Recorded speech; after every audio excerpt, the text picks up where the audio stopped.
Are we back, guys? What's happening? It seems like my stream just restarted. It literally, like the whole thing just restarted, and I don't know why. So I don't know if we're back now or is it still bad? Because I don't know. Oh, unbelievable, right? We were literally just trying to load a game, and then I got booted off the server, and then all of a sudden, everything just crashed. All of a sudden, doesn't make sense. I don't know.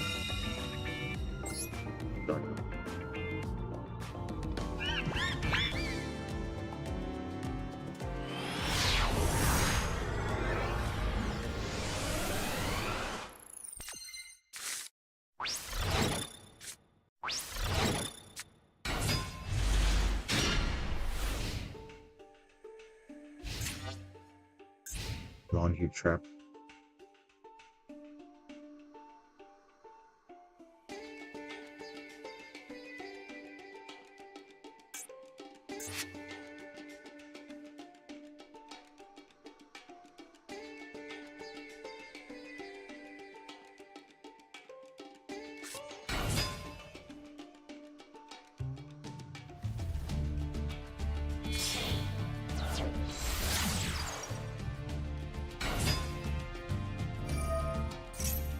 Bro. So annoying. Okay, we're here. My apologies, guys, if you're seeing the stream again, because it just crashed out. I don't know what happened. But okay.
Okay, who's back?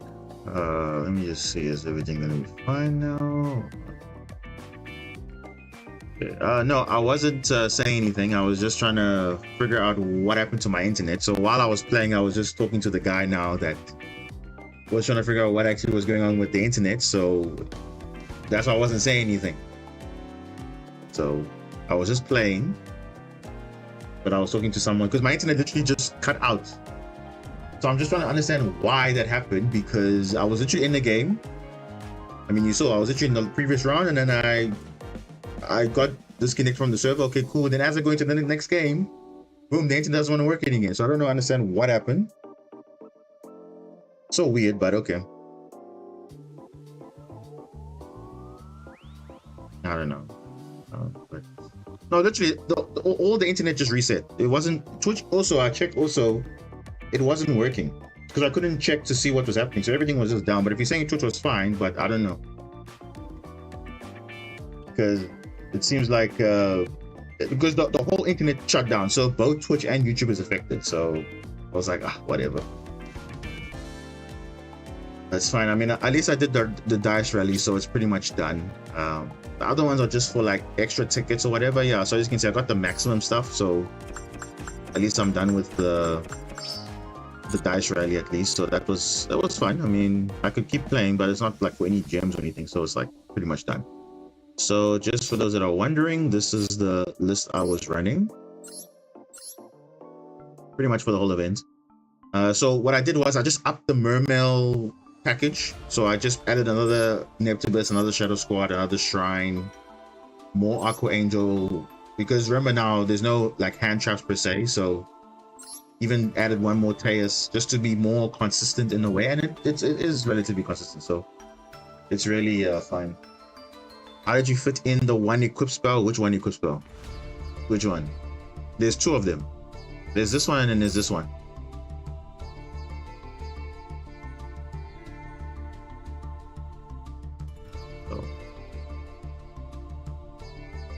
There are two equal spells.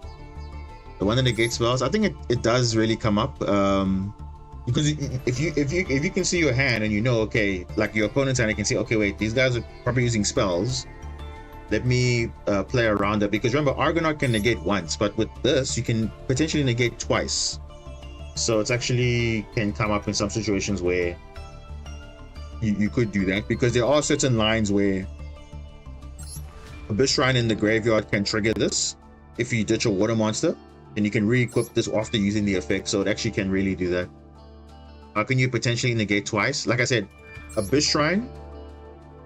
So if you go the Neptibus line with the Neptibus and Bubble Reef, then you're gonna have obviously the equip spell. If you have additional extender, then you're going to have the equip spell, but then you obviously use the first spell effect resolves, okay, negate it. But then as soon as that's done, on the next chain link, you chain Abyss Shrine, discard a water monster specifically, because you have to trigger King Neptibus to see, okay, a water monster's gone to the grave, re-equip the equip spell again. So, yeah. But yeah, remember, this is just for the event. This is not the list that you'd be using in ranked, obviously. Obviously, for the events, you can obviously amp it up, and if you have more, but this can easily be another Diva or whatever. But yeah, this is the list I used, and it was really fun.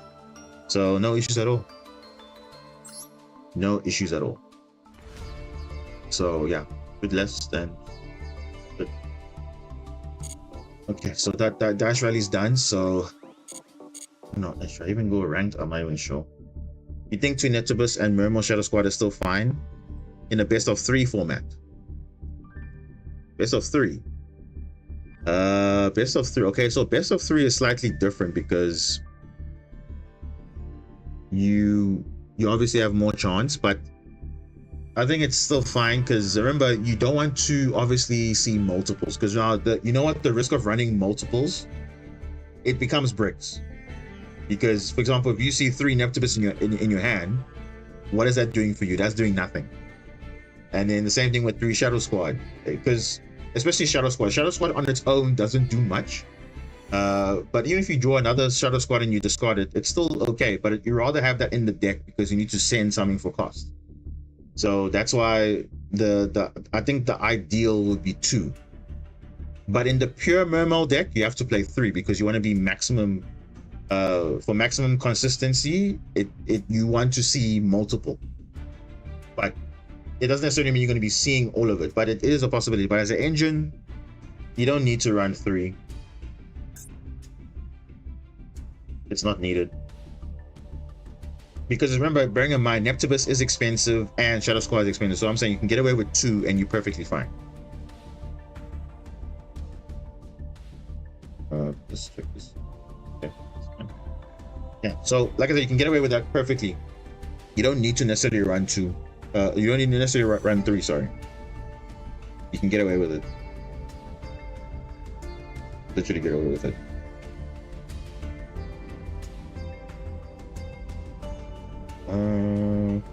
Let me just see here. My alarm's there, what's happening? Yeah, no, nothing major coming up.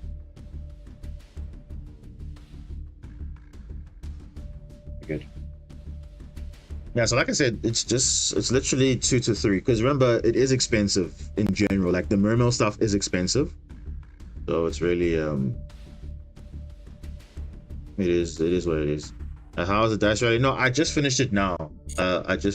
Like I'm on because remember 4 rounds is where you get all the gems, but then after that it's like tickets and those things, so I don't really need that, so it's fine. It was a fairly easy event, nothing too crazy obviously, but I think all the matchups we had were decent. So yeah, look, obviously you're not going to win all of them, but I mean the fact that you were able to still kind of play the game, I mean that was the most important thing. So, and I got to maximize the full Mermail engine completely, and it was actually really fun. So yeah, just a good showcase. I think we had some good matchups. Because even looking at the event in general, like you can see, look at that, most of it were wins pretty much. So I rarely lost. So only like 1 or 2 losses there and there, but basically I had like a lot of wins. So I'm not really complaining at all. So not too bad. So pretty good. Pretty good. I think that was a good showcase. I mean, some of these decks were actually quite interesting. I mean, this guy was the Fiendsmith Tenement player. To be fair though, okay, but we broke the board. And obviously this was the Cybers player, which is decent. I mean, they pretty much open everything. And then the other guy was also playing a Cybers, but then obviously he was actually playing Mathnik more than the Cyber stuff, but okay. I guess he just opened the bricks.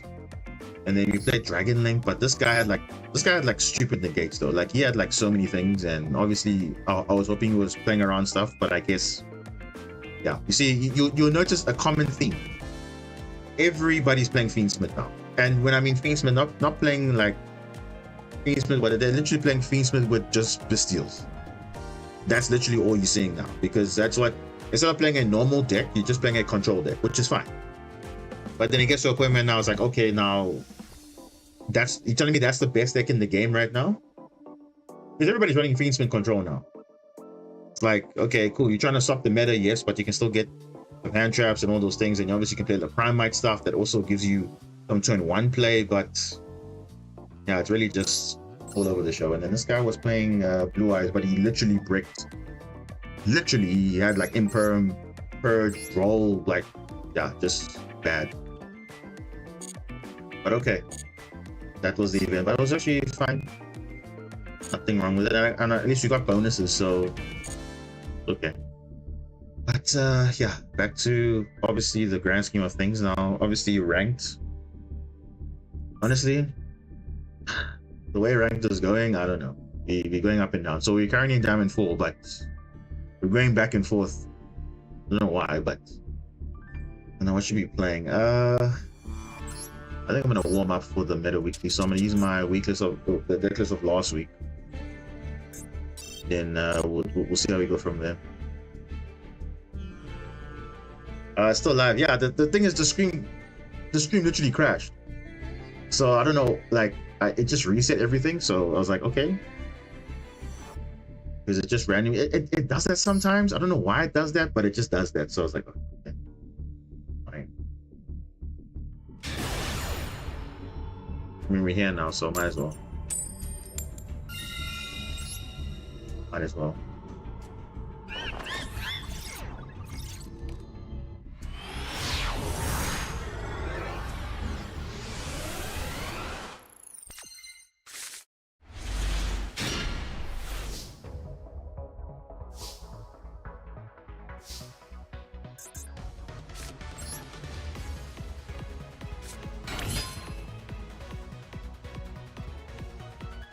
Hit Master 2 with the deck and D-rank back to full. Master 2 with Mermail or Mermail Marinsis?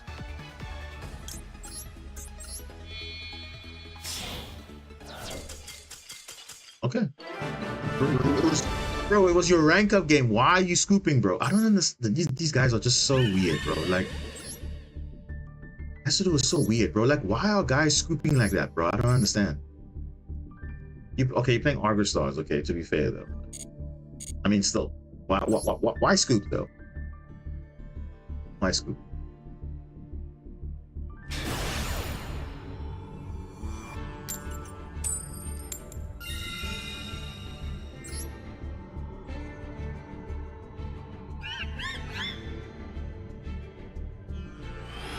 Just Mermail. Yeah, Mermail is really strong. It really is a viable deck. It can definitely take you to Master 1 easy. Easy, man. Oh. Bro, what a hand. Oh, wow. This is a hand right here. We have literally full Marissa's combo here. And we also have a way to look at the opponent's hand also. And I'm going to do that. Oh, look at that. Ash and Imperm? Yeah, we're going to play around your Imperm. No, thank you.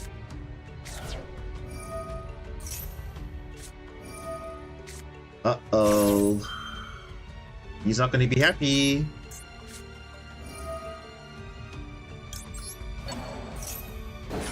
Unlucky. Yeah, he's got literally outplayed. We literally got like full combo.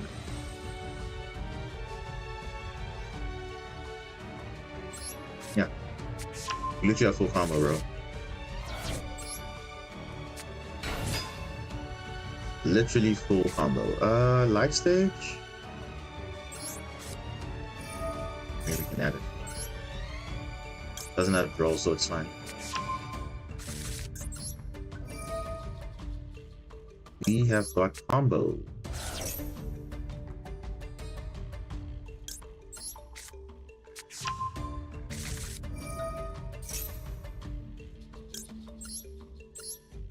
So this is where I'm going to actually do the line of Neptibus with Bubble Reef.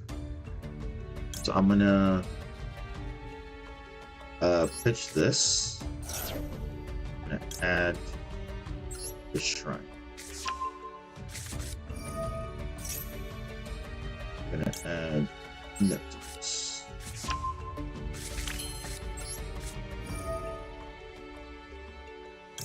Leave this.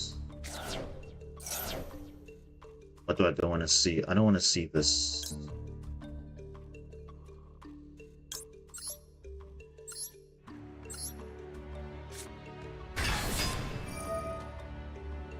Can reborn anything?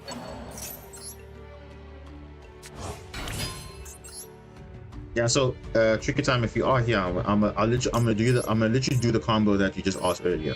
Because now I've got the line that you can do it. So.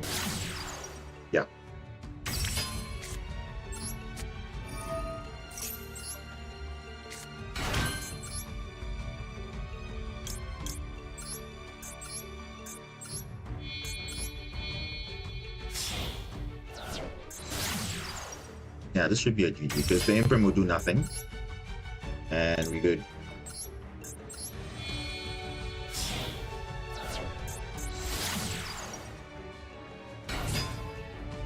Let me just make sure before I do anything. Oh, I didn't take a note of his hand. He had other things. They're just playing Generator. Okay, Pure Erase map. That's going to be an easy negate there. Easy. Oh, he's playing Gimmick Puppets. Oh, whoa. Okay. He's playing Gimmick Puppets. Okay, no, that's fine. We can deal with that.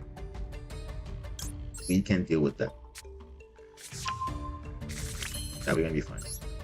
So we can negate 2 spells. And we can also pop a card as well.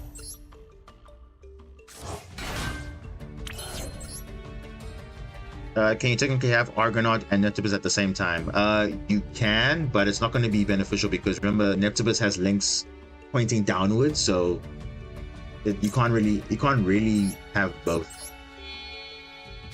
Unfortunately.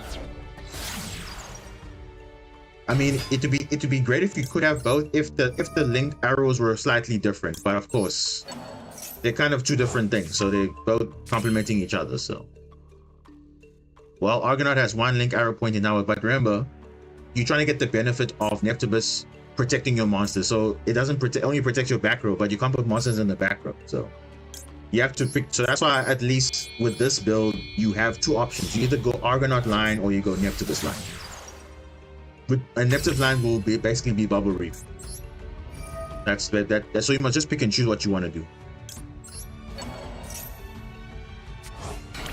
You basically have to pick and choose.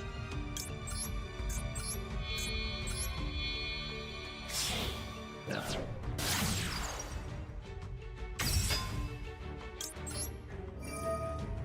Yeah, so in this case, yeah, there's not gonna be a Bubble Reef line here. It's gonna be just Coral Triangle because I want to get the equip spell.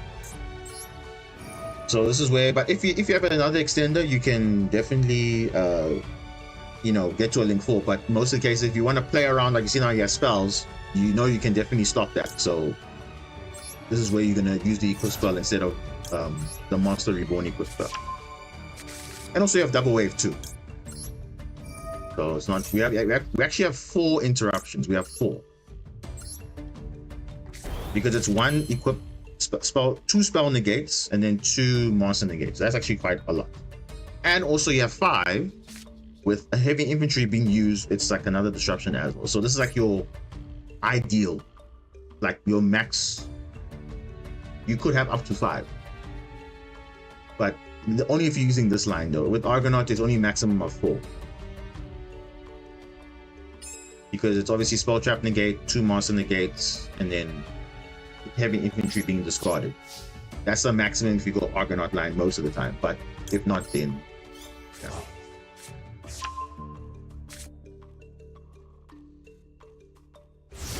Obviously, if it gets imperm, that's fine too, because you're using infantry to pop anyway, so it's fine.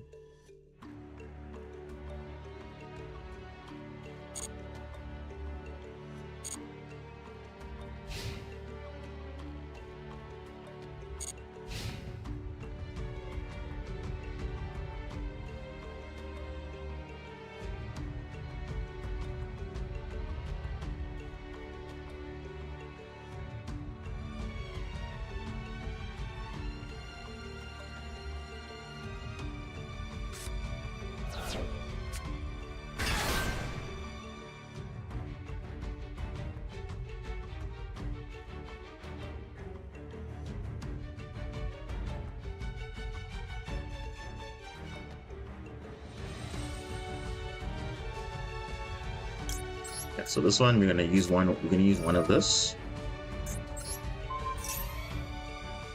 It's fine. Gimmick Puppet. He has a 3rd one, right? Okay.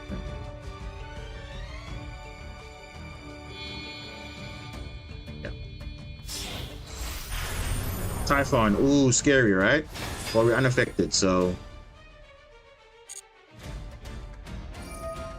Yeah, we're unaffected. Yeah, nice try. Anyway. Because obviously he wants to get rid of the equip spell, but we knew that, so it's fine.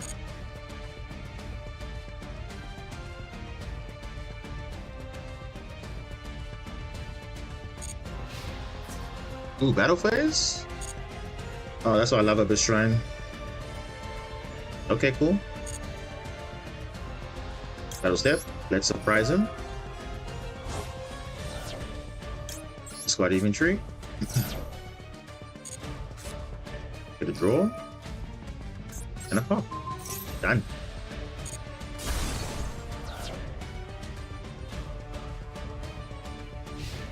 Yeah. Yeah, he's pretty much done. There's nothing else. Yeah, this is literally over. Literally, this is over right there. Literally over. Literally over. I can just small world into another Neptibus and I still have combo from there. Unless he has draw, that's fine. Just bridge with Channeler and literally get any Water Master I want. So I'm gonna get. Yeah. Let's just get. So if we get draw, that's fine. We still can play the game. And obviously, you're gonna put it under the Neptibus, because remember, Imperm is still live. He still has Imperm. So don't think he doesn't have Imperm. He still has Imperm. Because right now he can't Imperm. He literally can't Imperm. So get the Sidra.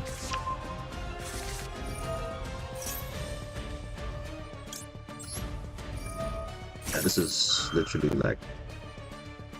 This is over. This is already 5,500. If I reborn another monster, it's GG. So it's fine. It's literally game. Imperm is not going to do anything. So you see what I'm saying? How you use your hand knowledge effectively? Bro, what are you doing? You're going to play around? Okay, that's fine. Bro, we still have lethal damage on field. It doesn't really matter. You still forgot to have Poseidon in hand. Yeah. This is literally over. Yeah, this is over.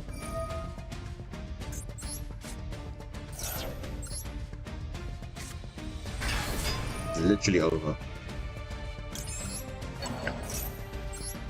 It's exactly the same thing I was going to do anyway, so it's the same. Look at that. 12,000 damage. And we still have more plays. Still.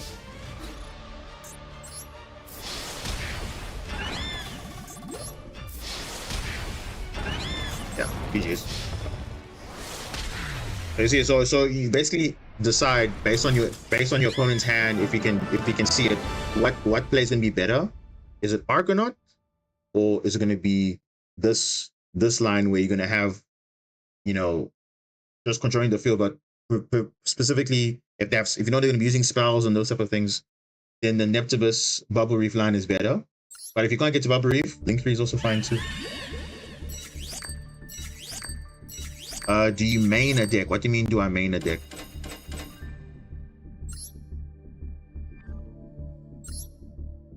Maybe just expand on your question, maybe, because I'm not following. Do you main a deck? Like, do I only play one deck?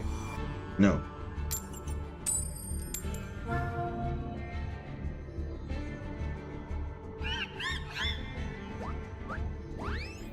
Deck you play most often? Yeah, this is the one I'm playing more often. It's Marincess most of the time, yeah. You'll see me most of the time playing Marincess, because that's what basically the deck I've been playing, on ladder anyway. But I do play other decks too. But this is like the main. Oh gosh, what? Morgan Knight? Seriously, bro? Bro, what? Seriously? Seriously though? Shifter? Oh my gosh, this guy's drawing everything, bro. Are you serious? Oh my god, look at that. You make 2 attacks and inflict double piercing damage, bro. What is that, bro? That is so rubbish. Oh my gosh. Oh gosh. Title would be great, but not for this turn though. Damn.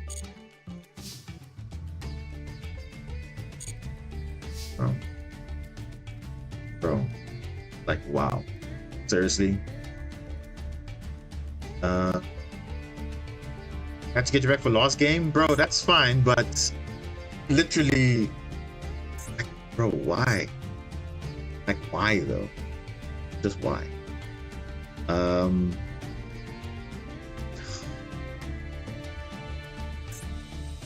See, in this situation, the best play is to do nothing, because I don't want to play into this. So I feel like I have to just sit and do it, because my hand is pretty good, but I don't want to just play barracks at you. You can just deal with it quite easily, and no, I don't want to. No, it's fine. Let him have. We're not gonna be undershifted. It's fine. If he doesn't have any other plays, then we'll get him next turn. Hopefully no stun, but we'll see. If there is stun, he's gonna draw 2 cards. Obviously, get all his floodgates. We all know that, so it's fine.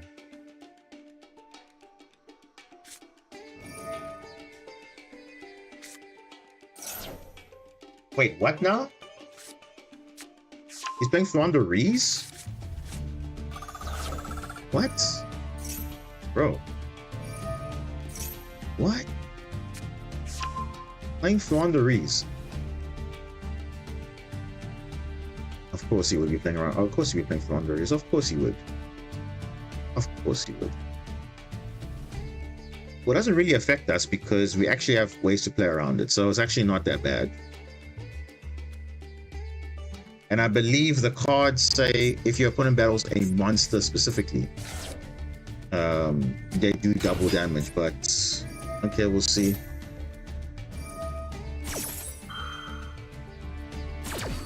Yeah, too much fun last game. Bro, that wasn't even fun. I was literally trying to break a board. That wasn't fun. Are you talking about the game that we played now? Or previously? Yeah, that was just a normal control game. That was it. Perfectly balanced, healthy for the game. Nothing too fancy. Not like spamming omnis or whatever. Just regular Marinces, but just with extra combo, yeah. This deck is painful. It is painful, but if we have the right setup, you can deal with it. Like you see this, it looks like a floodgate, but because our hand is pretty cracked, we can play around it. The main thing is all our monsters will be in defense. Because only special... Oh, geez, what? Okay. Yeah, that's going to be a bit of an issue. Yeah, that extra normal summon is going to be a problem. Because the barrier statue is not going to do anything. Because these guys don't really special summon, so it's kind of useless. So it's just to make sure that we play around that.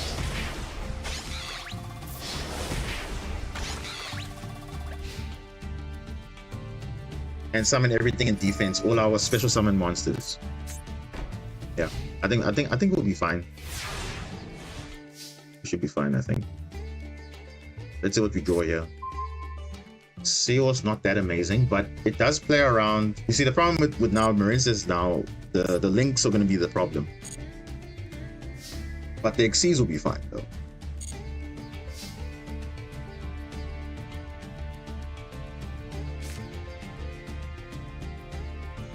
Yeah, I think let's do it like this.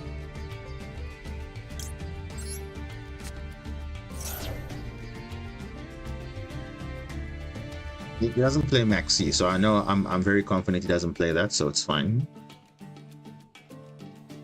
Yeah. Summon in defense. Do not summon in attack position. Your special summon monsters must be in defense.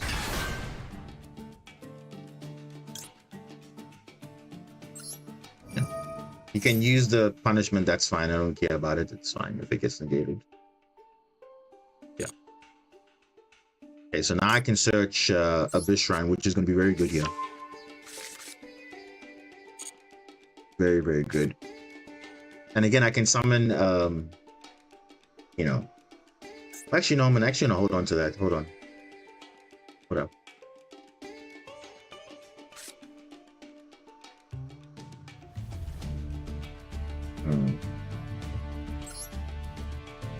Yeah, let me use this now. Yeah, let me use this now actually.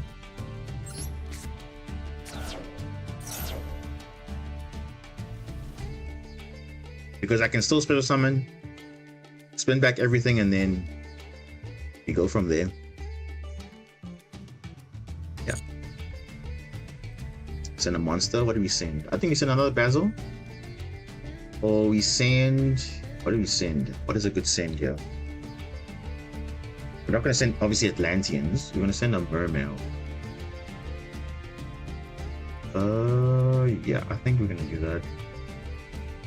We're going to do that. We're going to send another Mermail. Or we can send another Basil. Just to be on the safe side. Yeah, let's send another Basil, actually.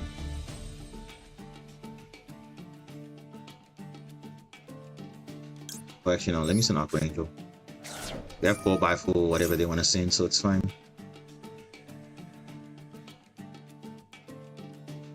There's just the additional normal summons, which you can tribute the monsters, that's fine, but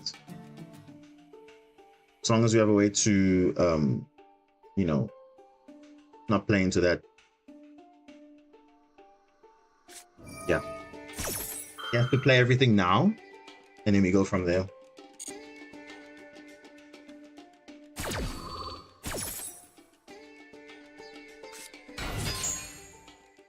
Yeah.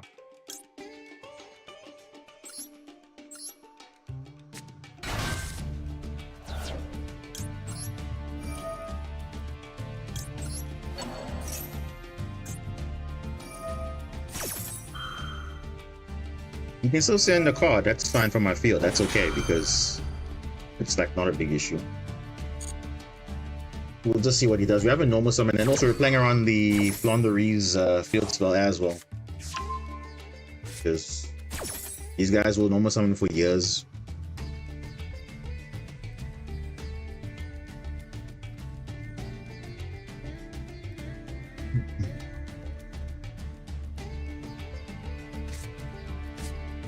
Apex Avian, that's fine. Could be one monster from his side, one monster on my side, that's fine.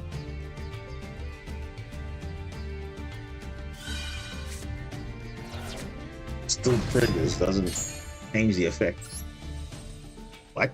Still triggers, bro. Yep. Yep. Okay, that's fine. We've used that also. That's fine. Now here's a bonus effect you didn't know, guys. That the Abyss Shrine can tribute face down also. So you might think it's bad, but it's actually not bad. As you can see, you can also tribute face down. Because it doesn't say it must be tribute a face up card. It just must tribute Atlantean or Mermail. So it does recognize a card that is face down a Mermail. So because if it was, as long as it was previously recognized that it was a Atlantean or Mermail, you can't use this.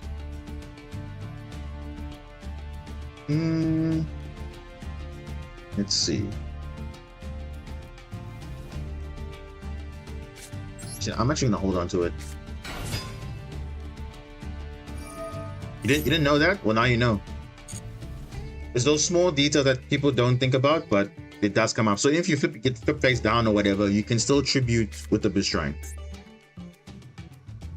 So that can definitely save you a lot of time, because you don't have to stress about, okay, now I have to worry about a face up card. Because most cards will say face up, then it becomes a bit tricky, because then the card has to be face up. If it's not face up, then you can't interact with it. So even if it's an Atlantean card face down like a Dragoons or a Neptibus, it will trigger. So it will still send for cost even though it's face down.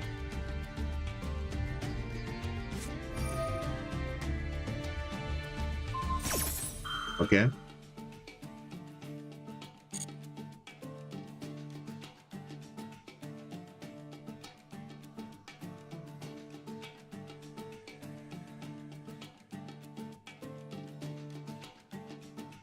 Right.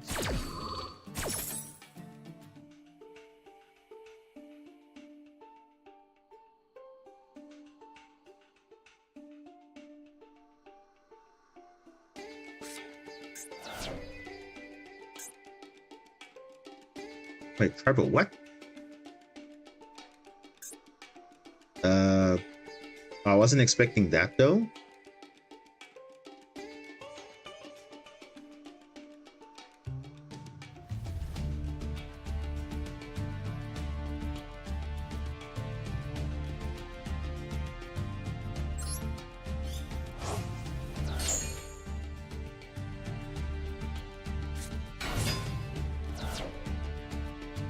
Huh.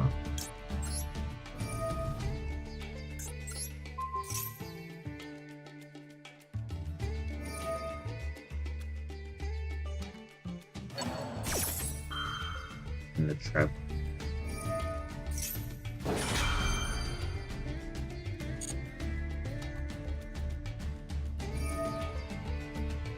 No, bro. Did he just negate his own card? What? Oh, what? Oh, he wants to normal summon again. Oh, makes sense. Interesting. Wow. Okay, that's kind of big brain there, but kind of weird, but okay. There's not once per turn tributing. Not once per turn.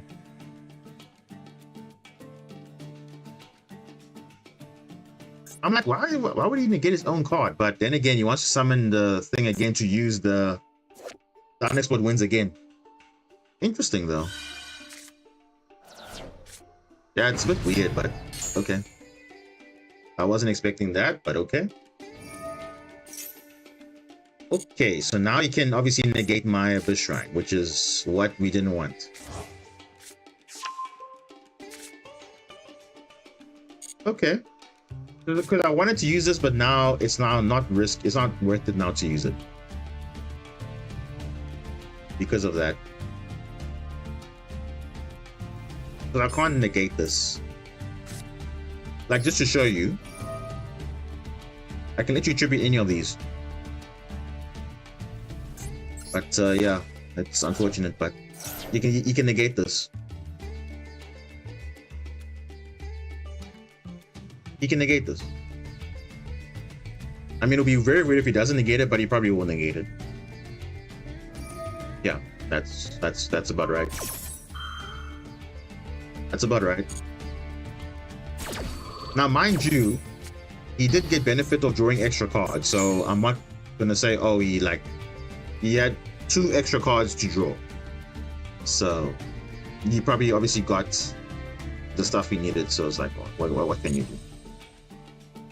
And obviously, because we normal summon, we gave him that extra play, but yeah, that's all we could do at that time, so not really complaining at all. But this is that obviously the shifter was annoying, but we knew he was going to play into that, so it's like, no, we're not going to play into that.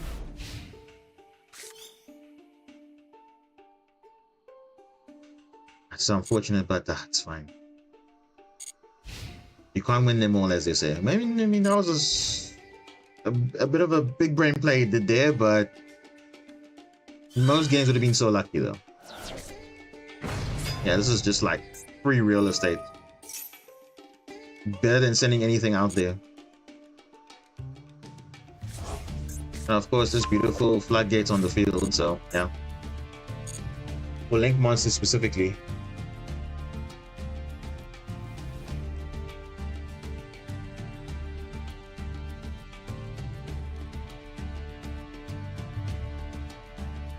Yeah, if he didn't, but imagine if he didn't have Shifter, it would have been perfectly fine that game. Because you saw, he literally opened nothing else. But because of Shifter, we didn't want to obviously commit to any players because everything would be getting banished. So we don't want to do that. And we knew had Dogmatic Punishment as well. So we don't want to commit too much to the board because everything's just going to be wasted for no reason. Because you don't want to be like throwing stuff away for no reason. There's like no incentive to do that. So if anything, Shifter was the big play in this duel, I think. Because he just happened to open the Flounderies card.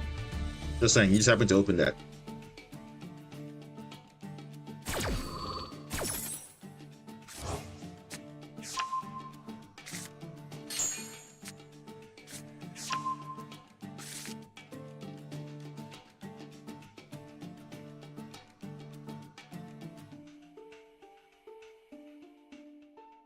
But don't get me wrong, Flounderies is not a popular deck because it's like not. It does. You see, they have to depend on other things to win the game. Because if you are playing Flounderies pure, you're not winning games. It's like it's a fact. You're not winning games. You're literally not winning games. Given that also now there's also a card like Molchami Perelia that literally can just you know, kill this deck completely. Because that's the maxi equivalent for them. But then again, how popular is Borrelia? Not that popular, but there is a counter for it.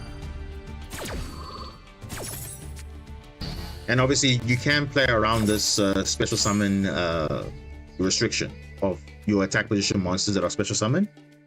But obviously, if they have the negate lined up next to it, then it becomes a bit of an issue. But that obviously paired with other things, what can you do?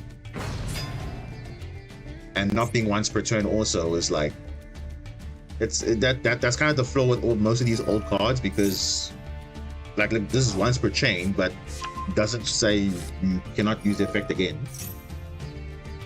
As long as you can summon them many times, it's like an infinite negate pretty much. So imagine if Flaunderies never had this Apex AP, and they'll literally be doing nothing on the field. Literally nothing. So I'm not really mad actually, because that's just how the deck is. It relies on floodgates, and that's the same thing with Exodia, right? Exodia Pure, no one's playing Exodia Pure because it will suck. It literally can be played into boards easily. You can deal with Exodia Spell Trap Negate, that's cool, but they have to obviously have that back row card which destroys everything, and they have to pair it up with obviously a fissure or something else to slow you down, because you can definitely slow them down.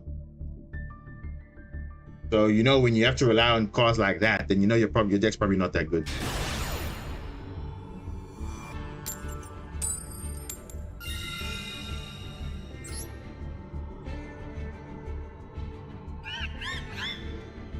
And I mean good, I mean in the sense of like, you actually don't have to rely on those cards, then you can still do stuff.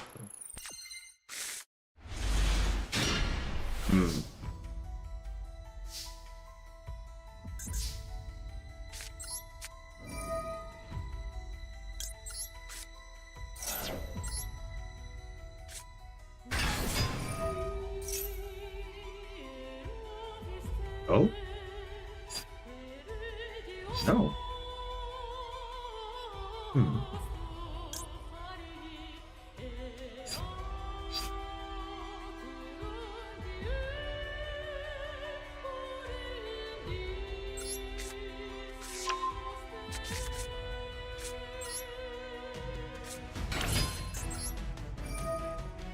Yeah.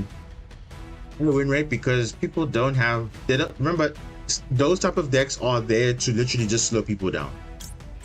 They're not there to actually give you a grind game of sorts. It's just to say, okay, cool, you lose access to a certain way of playing your deck, and that's pretty much it. That's all I can say about that. It's literally that.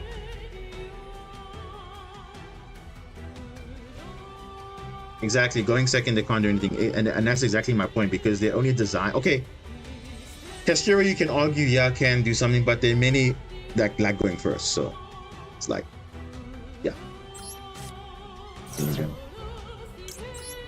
do much. Okay, so here is a bit interesting, because we have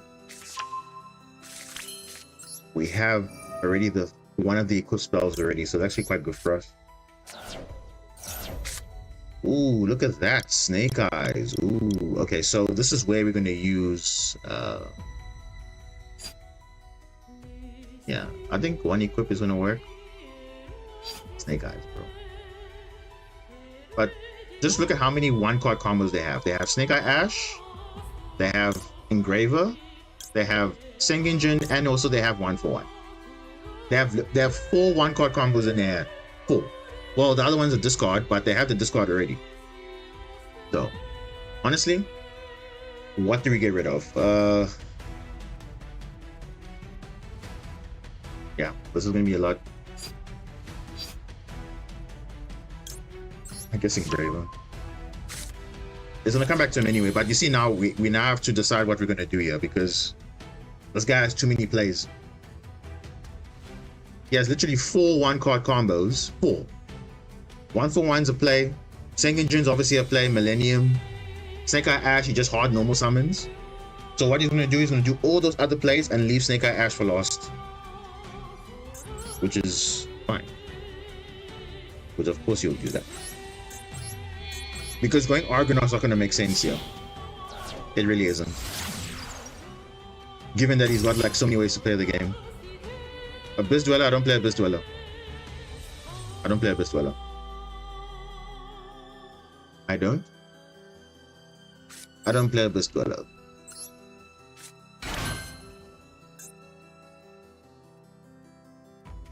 I go Argonaut, what's gonna happen here? Argonaut. Septibus being targeted with wave. I think that's really good though. They can't deal with that. Yeah, I'm gonna go with this line.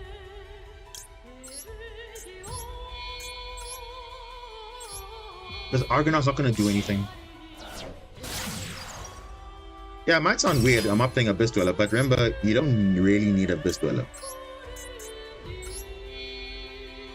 You really don't need it. Because you see, look, Abyss Dweller is not gonna really do much. You might think, oh, it will slow them down, but they still have other plays though. So you're only stopping one half of the deck, but they still have like 2 other lines they can do. It's not really gonna stop them. To be fair though. It really isn't.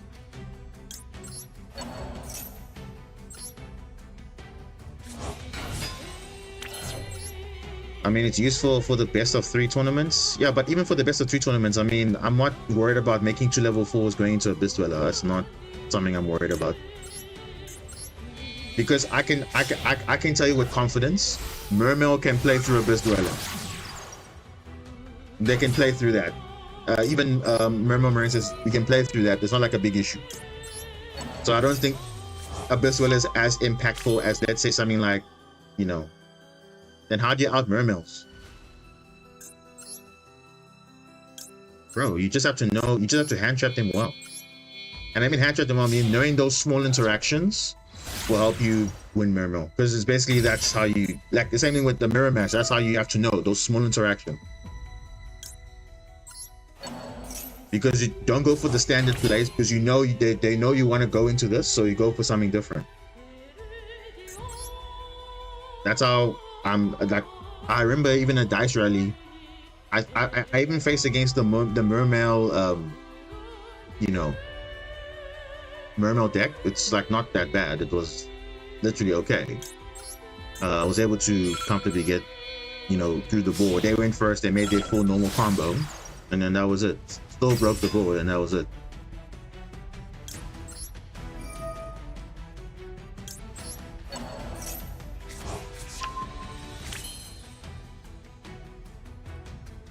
Yeah.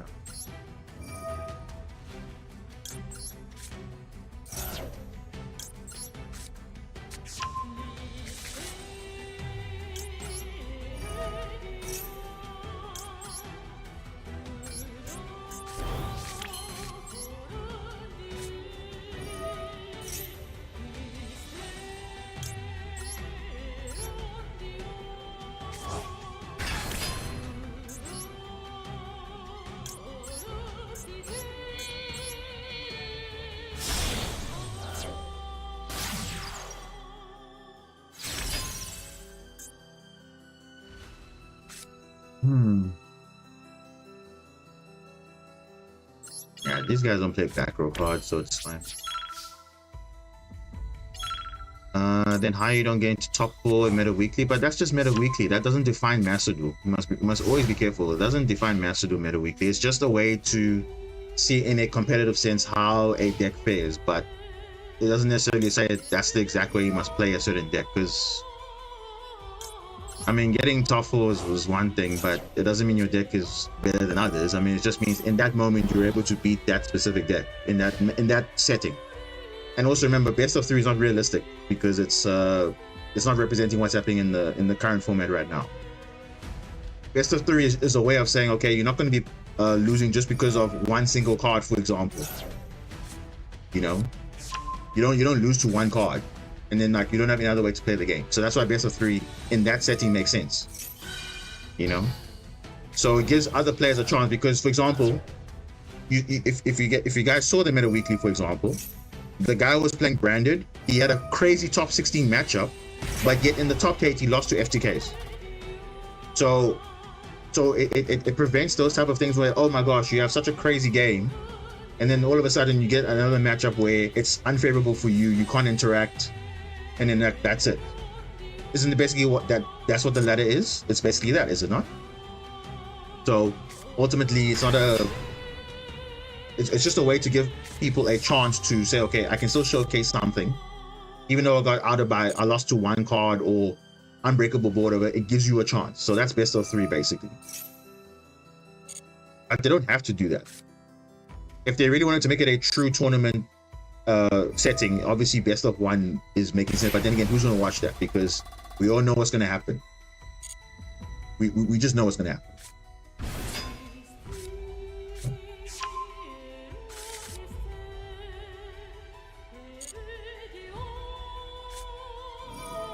Brent Callby wasn't good.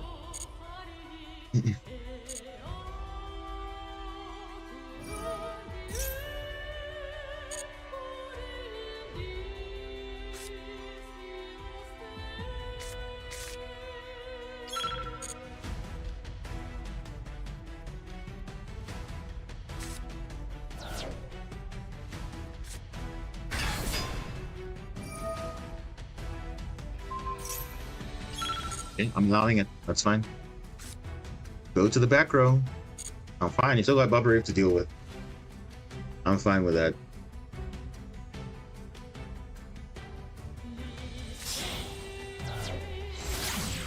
Yep, it's got Fiendsmith still. Yeah, that's fine. That's fine.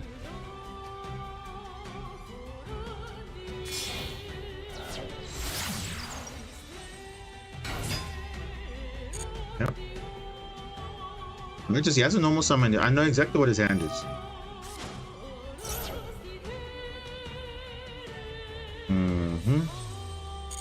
Nope. No. This might be the way, but no, it's not the way. You're still gonna do Snake Eye Ash combo. You're still gonna do it. But what can you do? You see, that's the thing. You can't really stop this guy because this guy has infinite plays. So this is where you have to now just be disciplined to know, okay, these are the choke points. Then you have to see what you can do from there. You see. Like you see, for example, now he's going sequence first, which is interesting.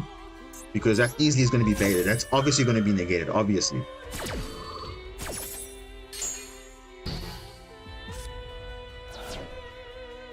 And there's going to go now Snake Eye Ash play. Yep. Yeah, hand was cracked, exactly.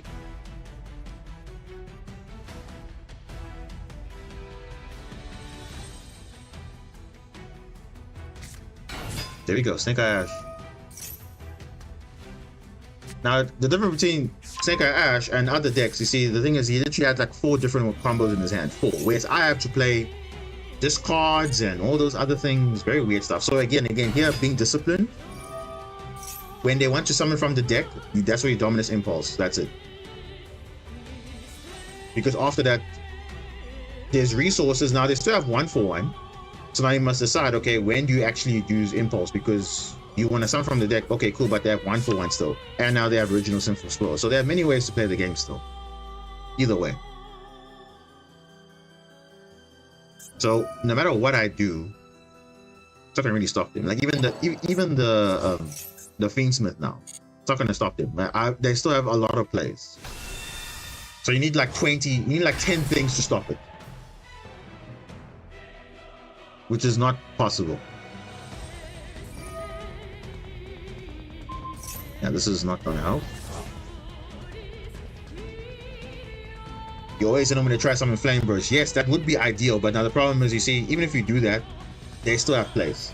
Because they still have 1 for 1 in their hand, which can and they still have Original Sin for Spoil, so they have many ways to access a level 1. And they're probably playing Snake Eye Oak, definitely. So they have a lot of plays.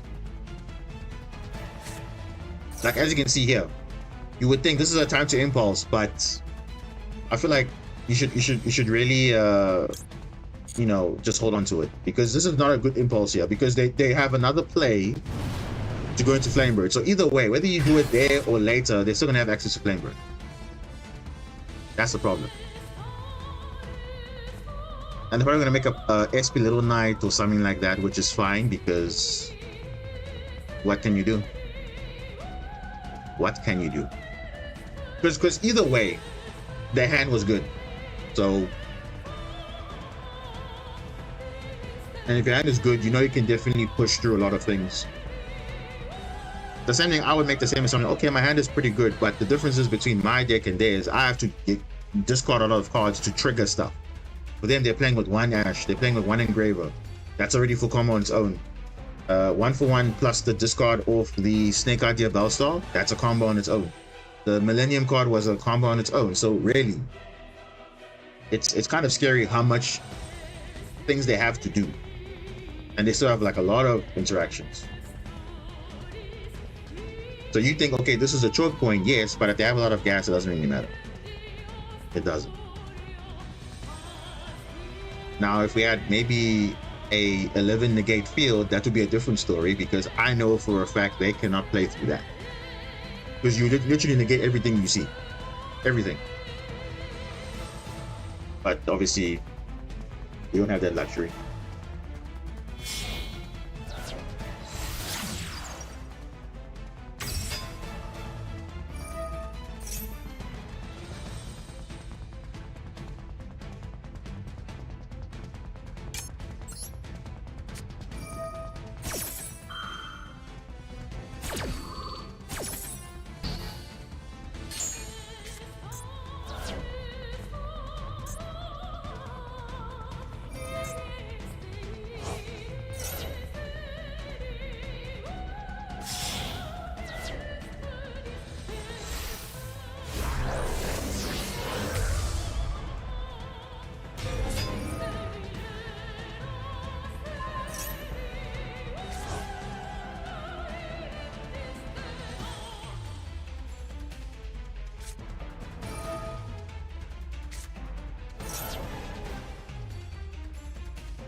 It's literally a mind game. Literally a mind game. It's literally a mind game. You saw that? Area was literally a bait. And they're like, oh my gosh, you actually have more. You still have another Marincess? Yeah. Why not?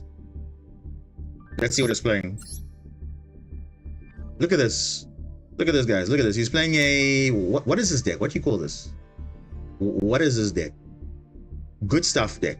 Kashtira, Bestials, Metamorph, Primite, Dragoon. Did you not stream yesterday? No, I didn't stream yesterday. No. I had a stream and then I had to restart it, but this is the other two streams. There's no other stream before that. The last stream was the Meta Weekly.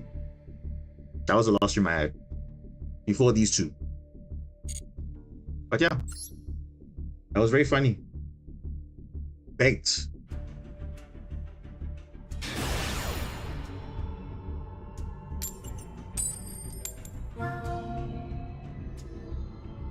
Yeah. And we're gonna stream again later today. So I'm sure you saw it on the timeline already, but yeah, it's already scheduled for later on today. Oh my gosh, what hand is this, bro? No, what? Bro, what kind of hand is this? Oh, bro, come on. Heroes?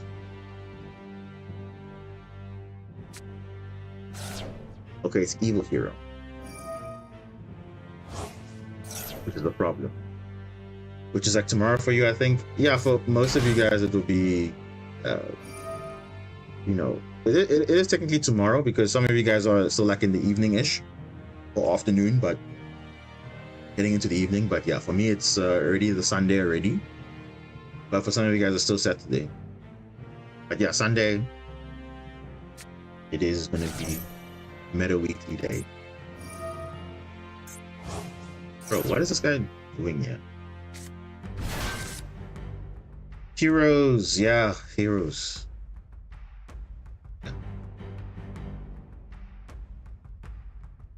Gotta love them heroes.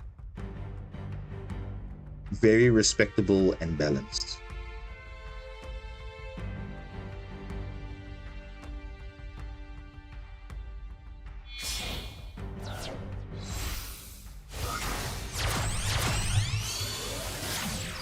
I'm the driver.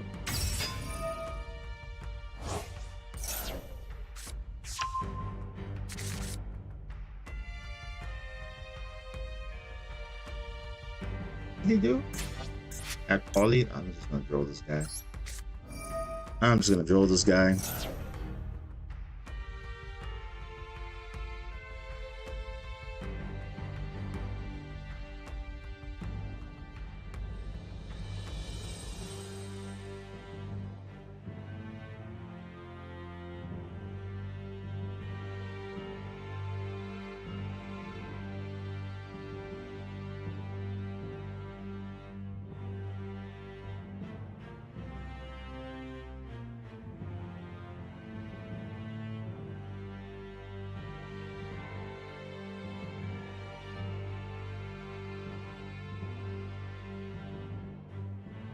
Ow.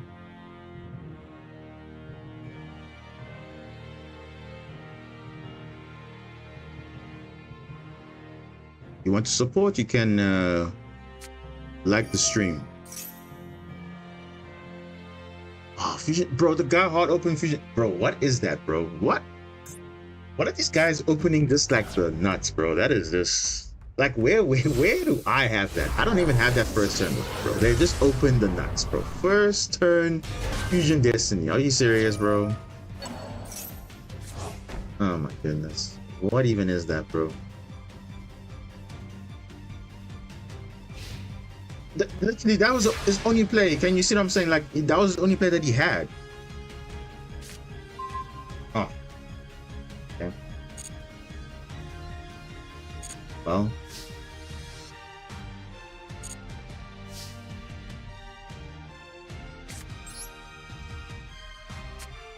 Let's see if he still wants to play the game or not.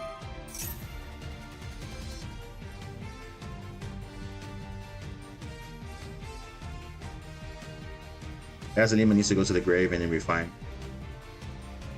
We are literally fine. You can beat that rival. I can beat. I can. I can. I can.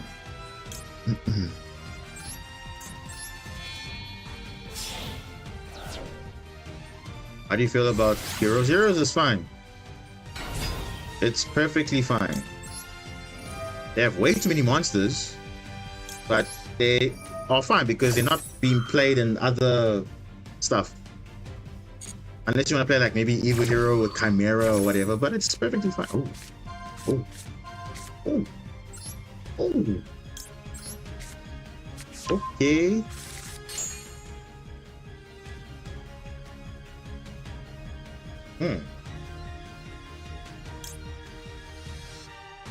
Oh, this is fine. Should be good. Yeah, we should be fine. We should be fine.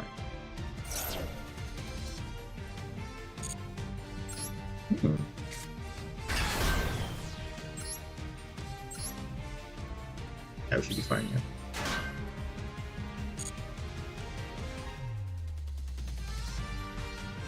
Unless he has Nibiru for some reason. Unless he has Nibiru. Which I think I should play around, so we'll do that. These guys normally have Nibiru up their sleeve. So I'll probably summon Nib. This is the 4th summon.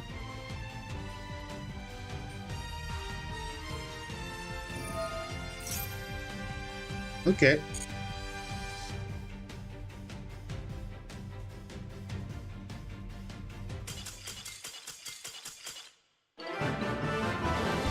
I think you realize it was too late because I have Basilisk Engraved that will protect everything. So that's it. For me, I don't really worry about heroes because they normally have they have some pretty crazy plays like DPE, Dark Law, Plasma, whatever, but it's fine because you can sometimes it's toxic, yes, but that's what they're known for, right? They have crazy cards which do these things. So what can you do? But obviously Heroes is perfectly what I call okay compared to like Snake Eyes, because Snake Eyes is special everywhere. The thing is, here's the thing about Heroes. We all love Heroes because we love the protagonists that played it. But at the same time, in a Dark Law is crazy, Plasma is kind of unfair. Like there are a lot of cards that they have which is unfair. There are a lot of cards like that which is unfair. Which is okay, because I think Heroes kind of needs that because they can summon a lot of monsters in one turn. They don't really care about what your field is. They can summon a lot. To the point where they can actually deck you out. They really can. Oh, what is this now? It's probably like another Snake Eye. Yep. Snake Eye. Anyone surprised? Nope. This is a zombie vampire. You see what I'm saying? Generic stuff, bro. How did they forget to make this like only played in Millenniums? They forgot to put restriction on it. Thinking that, oh no, it's the payoff is so bad. No one's gonna really play this as an engine. Guess they were wrong. Look at that. Because in Master Duel, life points don't really matter. Because you can still get good combo. Play around normal summon. Which is what every deck does. They play around normal summon.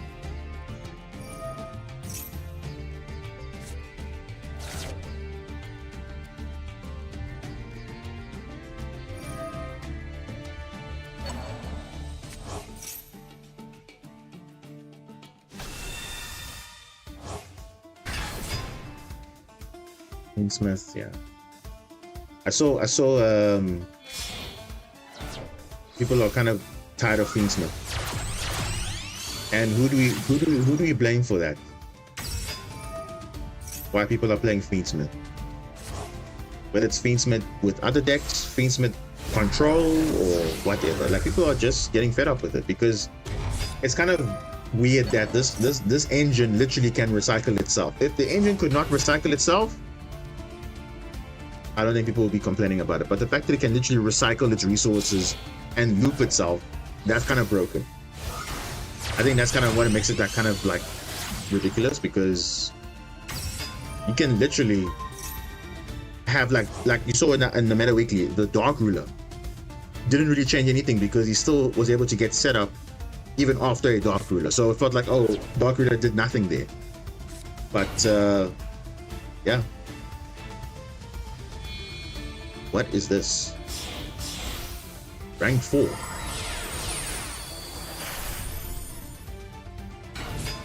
Oh, Snake Eye combo. That's one way to do it. Yep. Get your normal summon. Boom, there we go. Look at that, did all of that just to get to normal summon. I'm sure he has other cards in his hand also. I'm sure he does. Probably hand traps too. Most likely.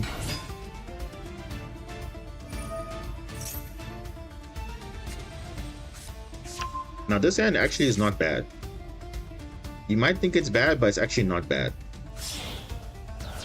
Because Abyss Pike can trigger Shadow Squad. Shadow Squad will be on the next chain, so that's fine, we can manage that. But if they make a Hollow USA, that's where the problem is going to be. Because that's going to eat up a lot of negates though. A lot.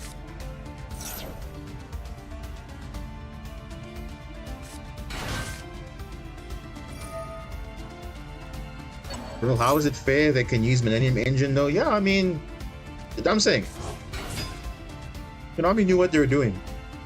They make certain cards in such a way that, okay, there's no restrictions on them, thinking that no one's going to really use them in other decks. But then you forget people are very creative. So if they can find a way to play around normal summon and still get access to a, like, for example, Fiendsmith Engine, or in this case, you see now, Fiendsmith Engine got to, you see that they bridge from Millennium Engine to Fiendsmith Engine to Snake Eye Engine. Just like that. Without any restrictions. There's no restrictions. So I don't know if you can say that's fair, because I don't think it is. Because if you had restrictions, there won't be any of these lines that you're doing. Literally. Like every card they've used is generic. Every card they've used. Except for Snake Eyes itself, but everything else around it, like the extra deck, for example, is completely generic. Which is scary. You're playing multiple attributes, you are pretty much summoning any boss monster you want. Which is kind of just insane though. You got, yeah, bro. I'm pretty sure this guy's got hand traps also in his hand too. Yeah, look at that. Apollo. What did I say? What did I say, guys? Apollo. Very generic monster in the gate board. Oh, this guy went straight to SP. Straight to SP. No wasting time going into Masquerina and all that. Just straight to SP. Yeah. So you have to play this smart here. Bro. What hand traps do you need to stop this? This guy was playing 3 decks in one. 3. Only Maxi and Fu lost. Oh, bro, then he's got that as well.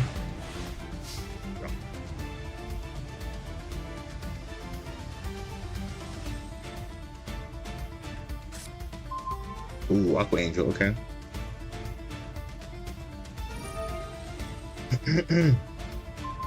Yeah, Little Knight, of course.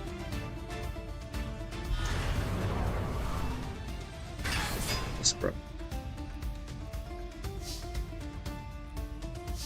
Okay, so we definitely need to not.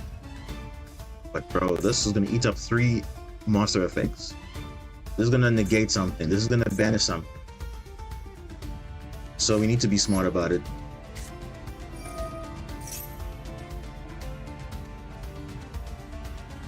He probably has Maxi on top of all of that, probably. He does.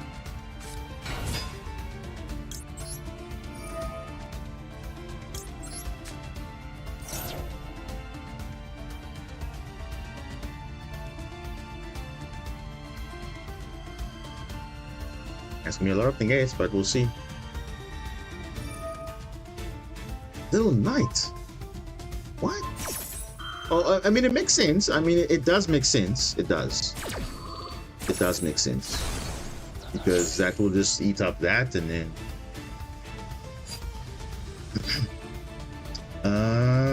you know what we can actually do?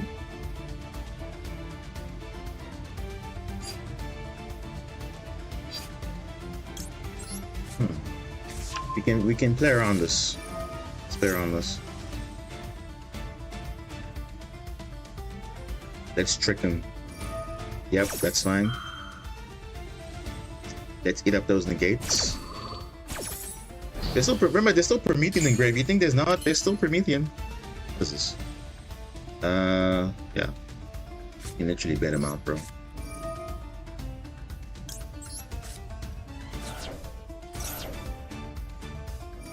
Yeah, waste all those Apollo negates. Waste all of it. He's still got Silvera. He's still got Promethean. I don't know what else is in his hand, but he's probably got other things. Bro has got like everything stacked up. Everything. Silvera negate? Yep, of course. Of course, bro. Silvera negate.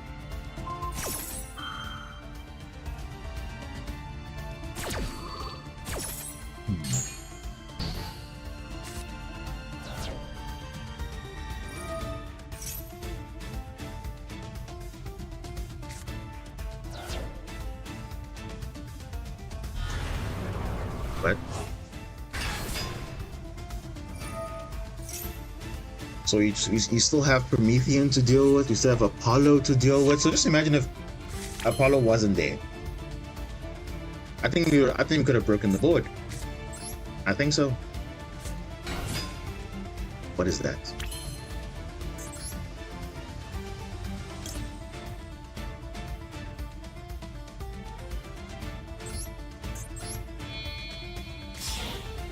Let me put it right here. So yeah, I'm gonna chain block here because I don't need this effect. I need this one.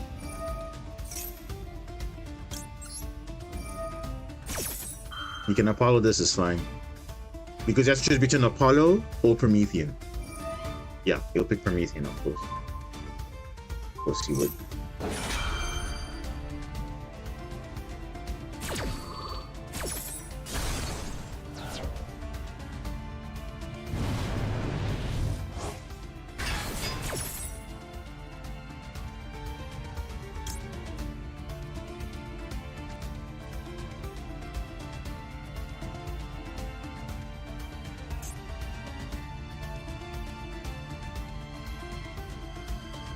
I think I can use this again.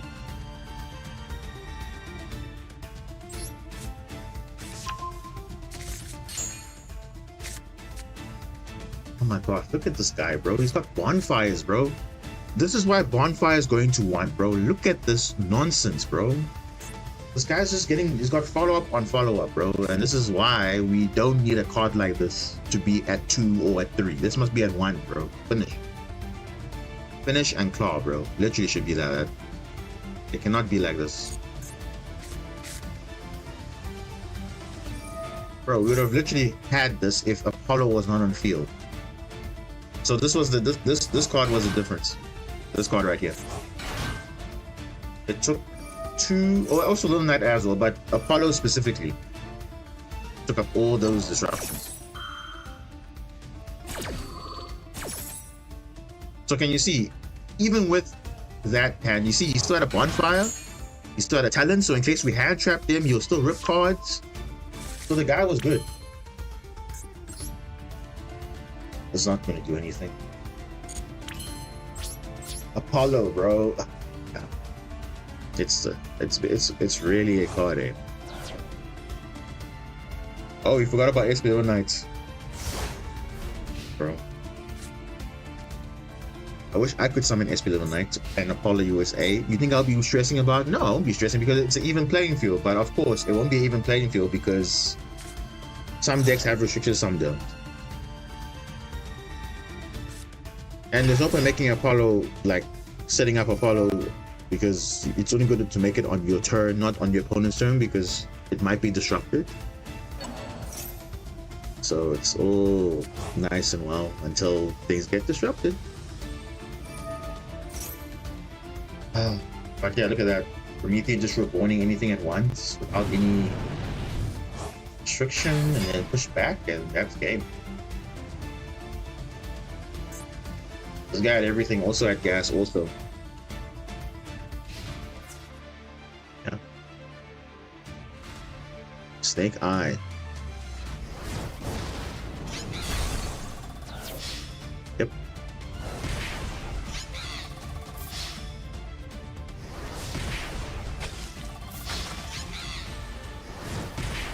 One card combos, right? Fair and balanced, they said. I think definitely mine is more fair than any other deck out there. And people still think I'm toxic because why? I don't know. But I'm not spamming unbreakable fields. You can literally break the field. The Meta Weekly last week showed you exactly that. So I don't get why people say, oh, my deck's unfair. Also, because of one barrier statue, bro. I don't even need barrier statue, bro. All I need is just skill, and that's it. And I do have that skill. I can make these guys interact.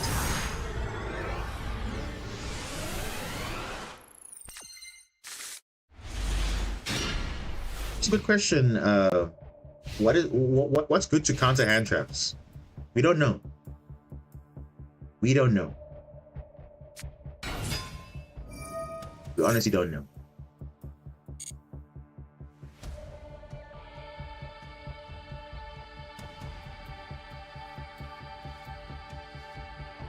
Sometimes we wish it was that easy, but we don't know what the answer with that to that is.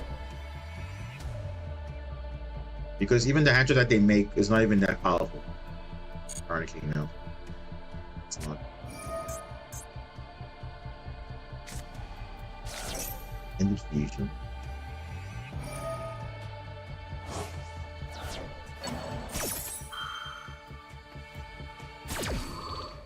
And Brandon Fusion is going to 2, actually. Which is interesting because they're going to get a new pack, I think. Oh.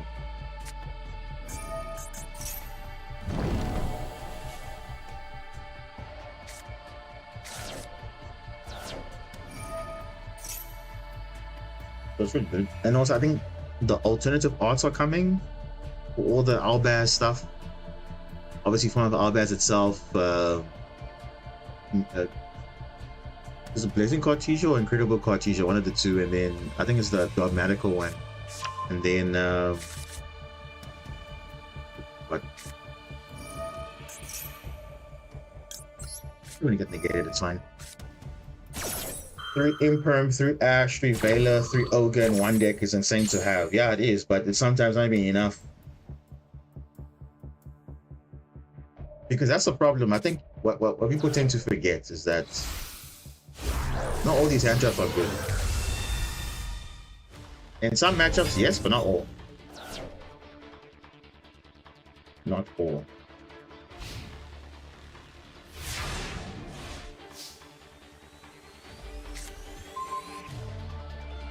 Like here, this would be fine, but it's just not good.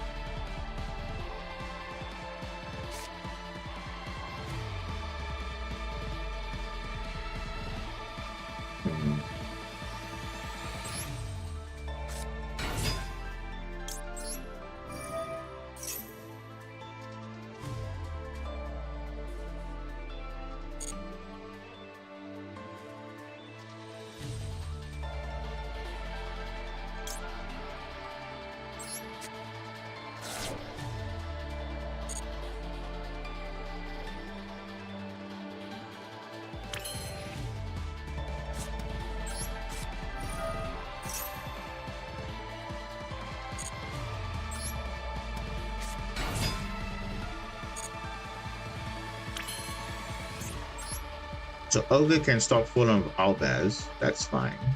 But I don't know what else they have. That we still have to see.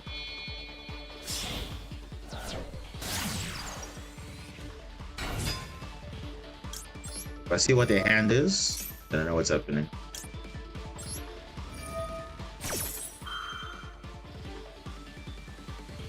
Yeah, I think that's also the other problem, because once you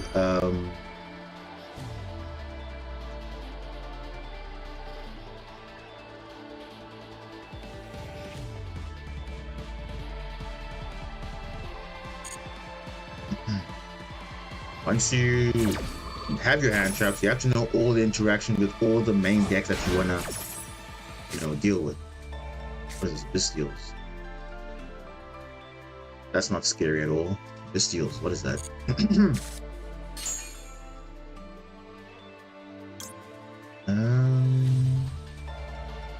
We could OTK here, actually.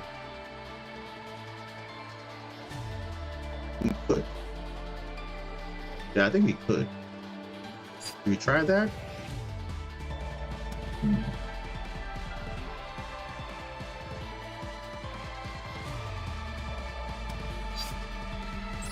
Let's just go for the regular player.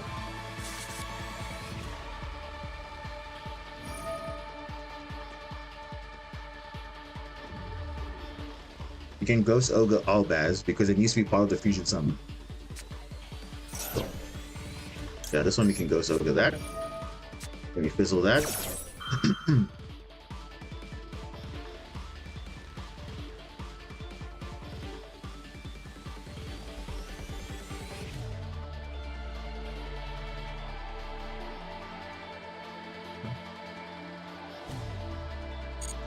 Fizzles out, there's no fusion. Fine. Yep. Cool.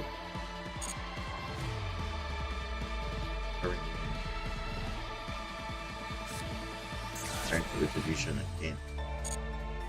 Getting brand new fusion back, that's fine. Totally okay.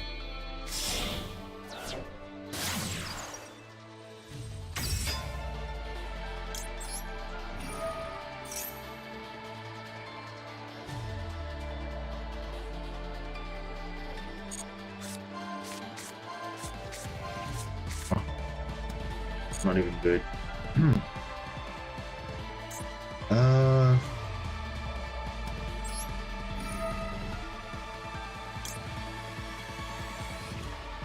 Springbro, how did Springbro get there?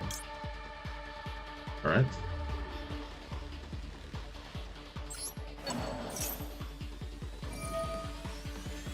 You think this is the disruption, bro? I literally have extension, bro. Come on. Come on, bro. Don't bait me up like this. What is this? Blazing Cartesia.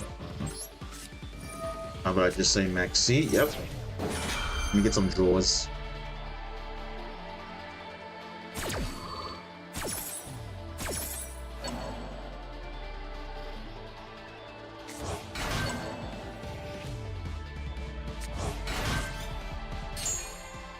This. It's interesting. Oh, you actually stopped the play. Okay, cool. I can just do this. Anyway.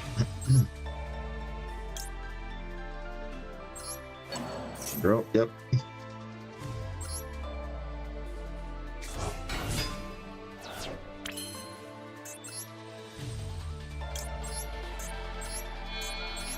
Yeah, that's gonna stop me, right? Yep. I think so. Let's try it.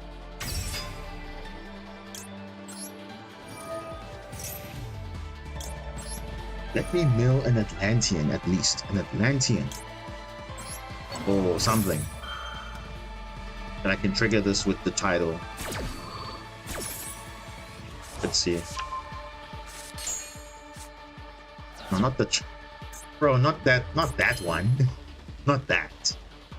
I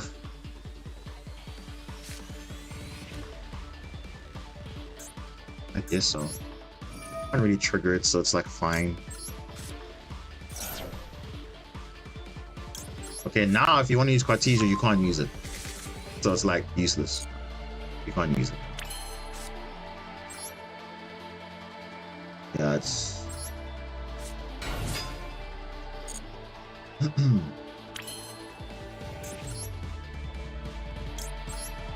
That's... Yeah, it's literally over, bro.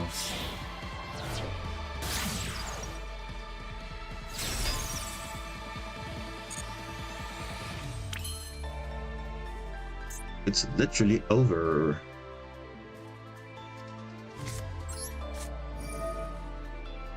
Yeah, I have to discard this. That's fine. We need a level 4. Oh, actually no, I could have actually kept that. Oh. That's fine though.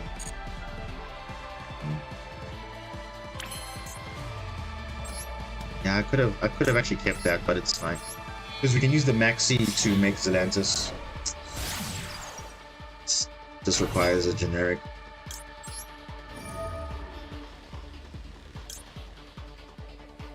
Yeah, I could have actually done something different there. Do I have an Atlantean? No, I don't know. I don't. This is still fine though. More damage for me. Yeah, I can use the Max. Thanks for giving me the Max C. I can actually use that now. Get some more damage in. What's your favorite deck to use? Right now, it's this one. Right now, it's this one.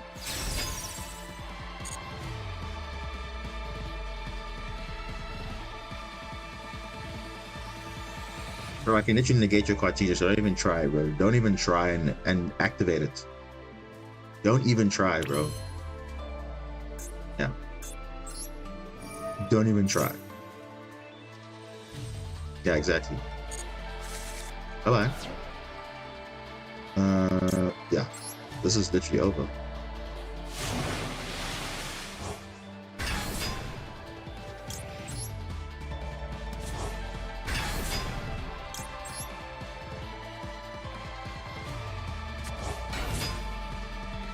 $6.6, and guess what? Title is 2.6. GG's, man. GG's. And I get a bonus boost with Coral, with Bubble Reef as well, because monsters are getting banished. GG! You can summon all the Bistles you want. I still have damage. Yeah. This is over, bro. Literally over.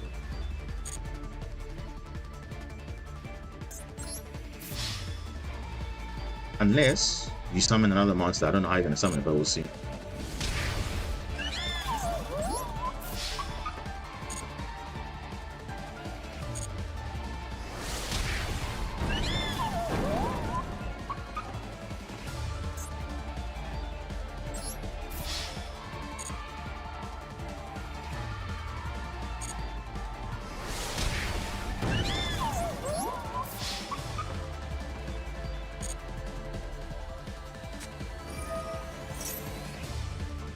Oh, Golden Sword Soul. Whoa. Okay.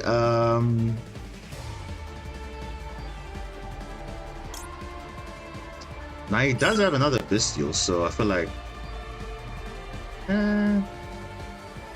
Wait. What does this do? Negate. What? Okay.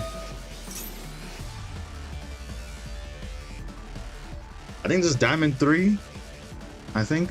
Yeah, somewhere I think. I can't remember. I think it's Diamond 3. I'm not even keeping track anymore. Bro, what are you doing, bro? Oh my goodness. You should have just held the Serenia. Now I can pop both the cards now. Bad mistake. Bad mistake. Now I can pop both the cards now. Both of them. Bro, what are you doing? Oh, what are you doing? Oh my goodness. I can pop both of them. Bro. Oh, that's funny. Yeah, this is fine. There's no way I'm losing this. I got Ash for Branded Fusion, so it's like, what are we doing here? Oh, Super Poly. Whoa, what a top deck, bro. Jeez. Oh. Okay. Wow, what a top deck. Okay. That's not that good though.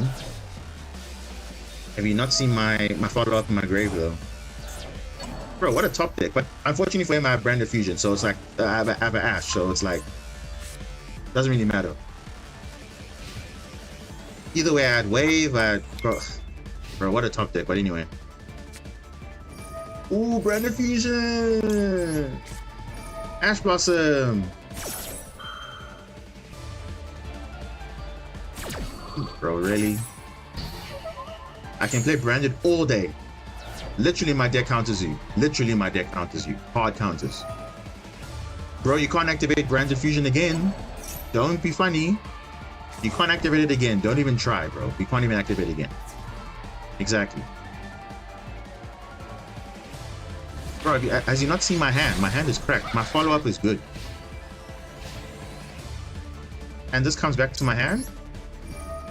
Open up Coral Triangle. Bro, I have all the follow-up in the world, bro. You're not winning this game. How are you winning this game? Someone explain how is he winning this game? I don't know. Yeah, he's definitely not winning this game. Definitely not. I mean, I can't target it, but I don't need that.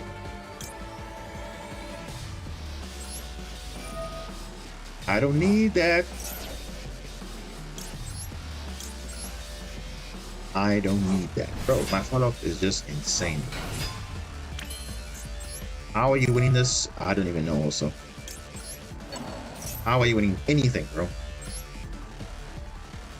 What is activatable here?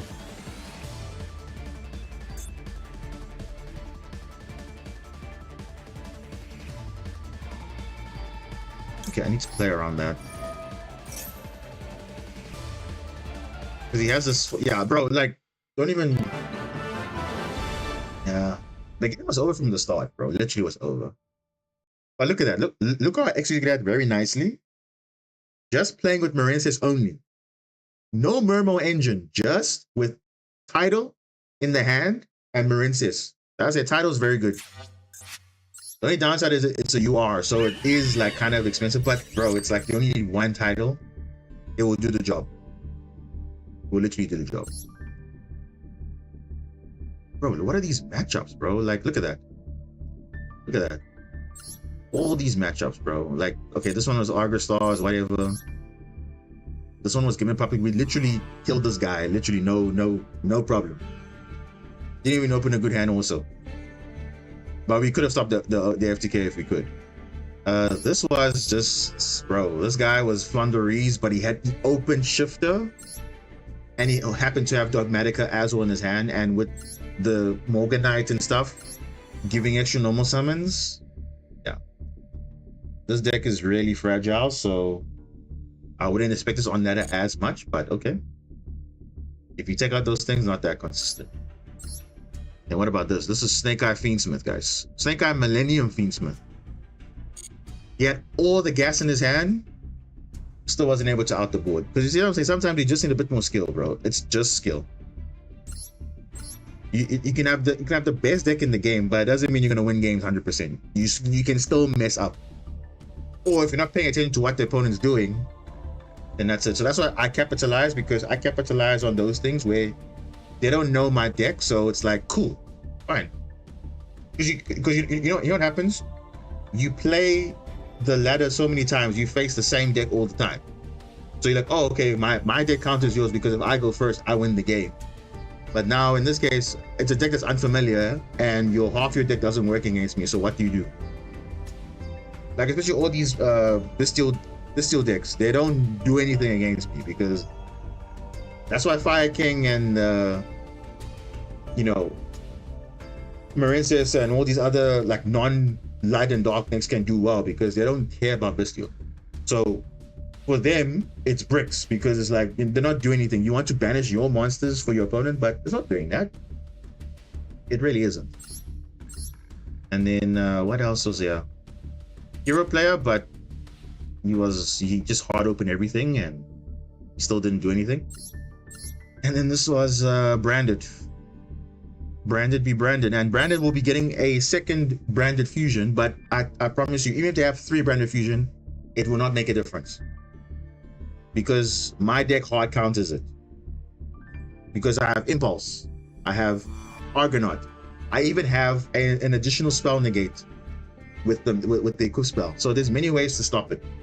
Obviously the main one is Argonaut, literally solos branded, literally. They can fusion some in other ways, but branded fusion, if you negate it once, you're negating the effect, not the activation. So that's where like cards like Baron de Fleur are useless, because Baron de Fleur negates the activation, but you can use it again. But negating the effect is more powerful than the activation. So always remember that. So branded has never been an issue, even before it got nerfed to the ground or whatever. It's still a good deck, but I don't have an issue going into those matchups, because it's like, okay, branded is branded. They don't really summon a lot of negates per se. It's just like putting pressure, disruptions. That's it. The only negate they have is the Rinbrum in the extra deck. That's all, which just negates and returns a card. That's the only like negate, but only for extra deck monsters. So I would say branded is a really good deck that really is balanced, because they don't abuse all these broken cards like SP and whatever. Yeah, they can, but just note that most of your cards lock into fusions, even your most powerful cards. So I think that's the trade-off. You get a powerful card that can fusion something from the deck, but you cannot obviously abuse it the turn you activate it, obviously, if you didn't summon a non-fusion. So it's just like a Coral Triangle for them, but it is a powerful card. So it's highly respectable. So no one really says, oh, branded is unfair. No, branded has always been fair. And obviously I'm not saying it's like unfair. Like it's a high skill ceiling deck, because it forces you to actually understand all the interactions with the deck. That's why people can go to tournaments and do well, because even though it's a known deck, it's very difficult to actually master when you play it yourself. So you literally can catch people off guard thinking, oh, but now they want to Ash. I'm triggering all my Ash bait, but no, we know branded fusion is the way to stop Ash, but they can fuse without it. So if you have to stop relying on, branded fusion, you become a better player, because you actually are playing around branded fusion, because you know, oh, people are gonna wait for their Ash for branded fusion. Same thing with Marincess, right? People will say, oh, but now you wait for you summon the towers and that's it. But it's not just a tower deck, it's beyond that. You can play it totally different playstyle, and that's what I'm showcasing to you guys. That's why I'm playing a lot more, because I felt like this is a deck that actually can do very well if you have the person that obviously is piloting it very well. So no one can say I'm a bad pilot, because even though I'm not playing what everyone else is playing, I'm literally raising the ceiling of the deck, the skill gap basically. So I'm playing extra cards that people are not playing, and trying out different techs, and actually the techs actually work. This is the deck that I took to Meta Weekly, this one, and I'll probably use the same list most likely. This is the one that I'm using, and this is literally a concoction of, what is this? You're taking the best of Mermail, the best of Marincess, and mashing it together? Yes, because it does work.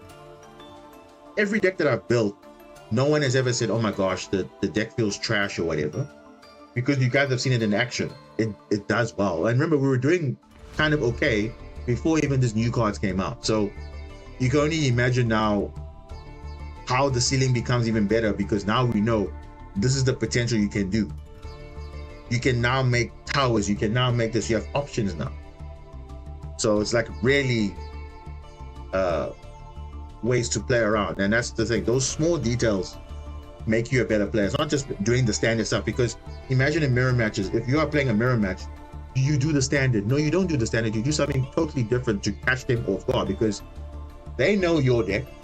So if you're making plays differently, it means that you understand that these are the small details there that you obviously can catch them off guard, and that's how you can win the mirror match. That's why you see the metas like that, because the meta is always, oh, I'm facing Snake Eye every single time, but whoever goes first wins the game. But you'll find it's the same lines they're doing, because how else do you counter what you're facing? It's very rare. Because I've even faced Mermail. I've faced Mermail with Neptibus behind Abyss Gaios, with the Virtue Stream and everything, and I still was able to break the board. Because if you understand how the deck works, you know what interactions they want to use. So you have to kind of bait them and say, hey, but now I want you to bait this and bait this out, and then they'll actually fall into it, and then that's it. You just checkmate them and like, okay, cool, done. Because your players not to do the same plays they are doing, especially if you are playing that same engine cards in your deck. So that's where I think makes a difference in the mirror match, because you see, you'll find if you're playing a mirror match, sometimes there's a variant that you're playing that could give you the edge. So if I'm facing Mermail's playing pure, and I'm playing Mermail with Marincess, so even if my Mermail engine dies, I still have Marincess placed though. So that's what catches them off guard. So that for me is giving me that extra edge in the mirror match. And I have a replay to show for it. I have literally replays on that. I can literally show you guys. It's not that difficult, but that's how you win mirror matches. You literally have to play differently to what you would normally play. And that's literally it. So if you're not, but you still have to have a good ceiling though.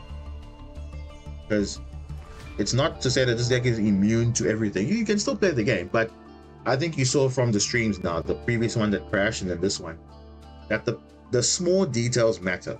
Small details. Like for example, why do I emphasize Basilima so much? Because this card literally saves me games. People don't play it because they think, oh, it's a bad starter. But don't see it as a starter. See it as it's a card that could literally save you a game. And worst case scenario, you're gonna summon this card and start your plays. But you can discard it with your Abyss, your Tidal, your Poseidra, to give you that extra layer of protection, because now people are playing Promethean, people are destroying cards, people are doing all these things. So it's giving that extra security. So you don't stress about, oh my gosh, my card's getting popped because now I don't have plays now. You're playing around your normal summon, because that's the biggest weakness with the deck. It's still going to be there, but you have ways to play around it, which is what you want. That's what all the meta decks are doing. They are literally finding ways to play around the normal summon, because why not? Why not? So that's what I'm saying. I'm glad that we got a deck that finally feels very refreshing, and it's good going first or second. Going first or second, and when I mean going second, like you actually have a chance to break the board playing through multiple things. Before, you had to rely on opening good hand traps and whatever. You don't even need hand traps anymore. And we were talking about it now in the chat. Like, hand traps aren't really that powerful because the decks that are designed nowadays, they are resilient to it. You think, okay, cool, I ash here, but that doesn't matter. You saw in that game with the Dominus Impulse and everything, with the guy that had full gas. It didn't matter when I impermed or when I targeted or when I used impulse, he still had full combo regardless. But it's that discipline of at which point do you do the negates. You don't do it early, you do it later. You saw now when I did it later in the combo, his mindset changed. He's like, oh my gosh, flip. Okay, I didn't expect him to negate now. I expected it earlier, because we know what's gonna happen if you negate early in the combo. They're still going to recover from that. So it's good to negate late in the combo, like the Flame Verge. That way they have to not use their resources to do other things. That's the same thing that happened in the Meta Weekly last week, because what you'll see is that the second game, the guy had Imperm, because I sort of, Aqua Angel. So my whole mindset, okay, cool. Let me do my plays so that by the time Zelantis comes on field, that Imperm is done with. But unfortunately, he did not use the Imperm, because he realized, wait, if I Imperm now, there's a chance my field could get wiped. Obviously, he didn't know I was playing Zelantis, but if you're playing Marinces, you're probably playing with Atlantis. The whole time I was trying to think, okay, betting out this Imperm, using my Link 1 early, going into Crystal Heart at the back, doing all my plays. He didn't use Imperm. So that's why I went into Argonaut to spin back the Imperm, because I wanted to bait it out. And unfortunately, he didn't do it. So I couldn't go into Zelantis. That's why I made Marble Rock instead, because I realized, okay, cool. Since he doesn't want to bait out the Imperm, let me spin it back. And then let me make Marble Rock. And that actually was a play, but I couldn't make Zelantis because it was going to be Imperm. So you just, it's that mindset of, you know what your opponent has, so you're trying to play around that. If he doesn't take the bait, that's fine. You have to just do another plan. So you have to improvise. So it's all about improvising and knowing what you need to do to play around that. Because why would you play into it? Just play around it. Because if he doesn't want to activate it, that's fine. But it does mess up your players. But what other tools did you have? He still had a full board regardless. And then with the third game, what happened in the third game? Dark Rune no more, nothing happened, but I still broke the board, because if you look at what happened, the follow-up was on his side was not there. His main monsters were gone. So even if there was another turn, the field that I had, there was no way he was going to break it, because I had popped 2 with Zelantis. Let me just show you the image. I think I made a screenshot of that. Let me show you exactly what I meant, because I feel like this is where people would have not understood exactly what happened. This is a screenshot of what would have been the end board after the board wipe with Zelantis. So I hope you guys can see it on the screen. Let's see. Yeah, so you can see, so after the board wipe with Zelantis, so you can go look at this. It's on my channel and also on DK's channel also. He featured this. This is the end board. Look at this. This graveyard is your Ghost Ogre, a Lubellion, and a Bistio. Now, that's not follow-up. All this follow-up was used to try and reset his board with the Agnamde and everything. But after that board wipe, all his main monsters were gone. Chaos Angel was negated, gone. The Baldrake was gone. All those Desiree was gone. Everything was gone. So by the time the field came back, there was no way he was going to play. So I knew on the Dark Ruler, I'm not going to go for damage, but I'm still setting up my board. Because the Dark Ruler doesn't say, okay, don't do anything. You still have to set up a board so that for next turn, you see what's going to happen. But even if you open a card, it wasn't going to really save him. It really wasn't. So to say that, okay, he shouldn't have surrendered, but the thing is, what would he have done? On the next turn, surrender anyway. Because if I can see I have no follow-up, what's the point? So that's what happened there. So I feel like that's the thing I just want to clarify, because a lot of people have been saying that. Yeah. Are people questioning Dark Ruler? Yeah, because people thought that I was going to attack for battle, but I knew Dark Ruler was going to prevent me from doing damage. You can literally look at the stream and you can see exactly what happened there. So I was just trying to break the board, because that was going to be the next thing. Because remember, follow-up, I tell you guys every time, follow-up is the most important thing in the grind game. So if I was just showing the image of what was this graveyard after the banish. It was a Ghost Ogre, Lubellion, and a Jewel Swarm. Nothing that you would have opened would have done anything. Honestly, would have done nothing. So, and the field that I had, Poseidra, Zelantis, Bubble Reef, and another Link monster equipped. Oh, not equipped, but basically with you know, the co-link and everything. I could have even gone to an Argonaut in that game. Again, I could have, but it's just that obviously that's what happened there. So that was just, you know, small detail where I think people are just misreading that wrong, because it's not like I knew I was like cheating or whatever. I wasn't cheating. I just knew, okay, this is Dark Ruler. Break the board and still wait for next turn. That's it. Wasn't trying to force anything out, so that's literally it. So exactly, because everyone knows if you break the board and you can see, okay, but the opponent has literally 0 follow-up, There's no way any card you draw is not going to make a difference. It's not going to make a difference. So there's nothing, because it might seem that way because, oh my gosh, the guy scooped early as soon as he advanced the field. Well, that's because of Zelantis' effect is broken. That's just how it is. So, and that's how I was explaining with game 2. Game 2, I couldn't Zelantis early instead of later because that previous turn he had Imperm the whole time. He never used it. So I couldn't play around it. So that's why. And you'll notice in my build here, I don't play Imperm here. I don't. Because I don't see it as high impact. Because there's rather other things I'd rather put into the deck, which will make me a bit better. So that's why I didn't even play Imperm. I didn't feel like I needed it, but it didn't make a difference because I can play around it perfectly fine. Because again, we don't rely on the normal summon of your Marinsis monsters. Your Neptibus can play through it. Your other cards can play through it. So literally no issues. If you can literally play through Imperm. Okay, maybe 2 Imperms a bit much, but I mean, even if you have a cross out for it, they have another one. So same thing. So for me, I don't think there was any like, oh my gosh, like what was the guy thinking about? No, it's just, that's just how you play the game. And those that know, watch the channel, they know this is how I've been playing. I've been playing like this the whole time. You guys have even seen it now on stream, the same thing. Literally the guy had the full gas board and it did the exact same thing with Atlantis, board wipe everything. And then what happened on the follow-up? Nothing. So again, just those small details. Because definitely he didn't understand my deck. That's not my problem.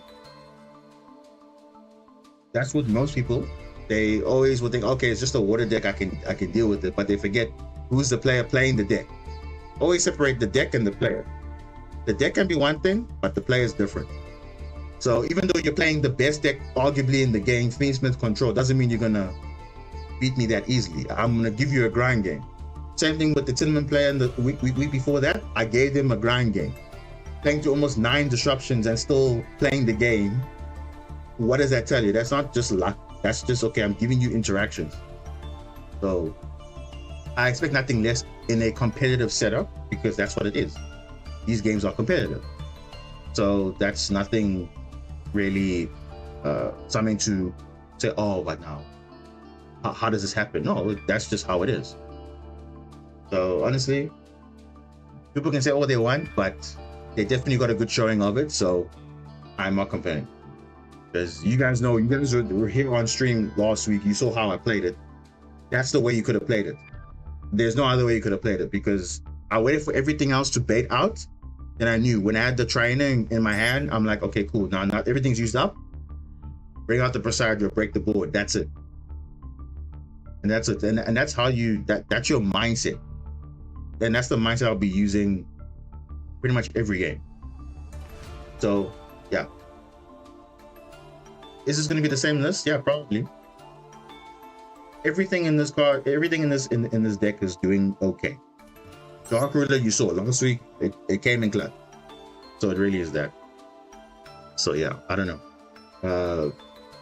It's just funny because people obviously don't know, but I was like trying to attack with Dark Ruler, but obviously I didn't have lethal. I clearly didn't have lethal. It was Dark Ruler says no, you can't do lethal, but you can still break the board though. So yeah, I don't know, but we'll see. They're ready to see more from PG Styles. Yep, definitely. I mean, those that know who it is, they know it's me. But obviously, those that don't know, they will soon to know. So yeah, that's kind of the point.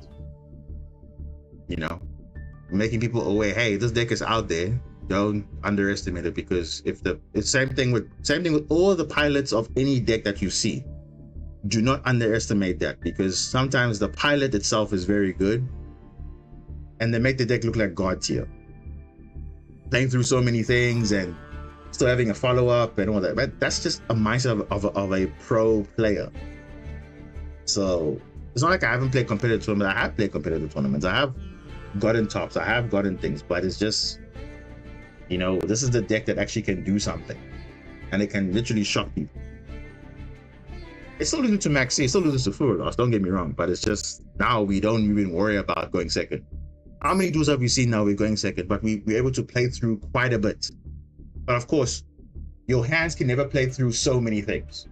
If you have a 4-card, 5-card hand, which is just engine, and then you have a 6-card, which is like one hand trap or board breaker, that's not going to do much. The fact you're breaking the board with engine only just shows that, I mean, it actually is quite good. You know, so yeah, that is that. Just thought I would clarify that, because a lot of people would think that I was trying to be baiting or whatever. No, I'm not. The stream is literally there. You can literally go back and play it back and see exactly what's happening in those matchups, like the play by play. So those that were there. So just thought that for those of you wondering what happened there, that's what happened. Do I keep playing one more game? I think one more game and then we'll wrap it up. One more game. Because I must obviously get some rest, obviously, because in a few hours from now, we'll have Meta Weekly, of course. So we'll have the same, around about the same starting time like before. So like just an hour before it starts.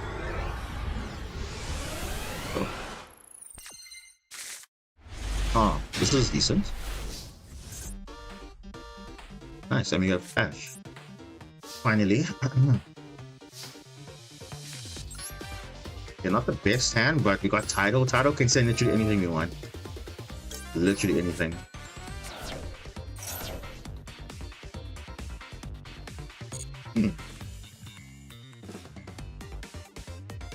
It really could send us anything. And just to be on the safe side, I'm gonna send Aqua Angel. Just in case I have a Velo or something.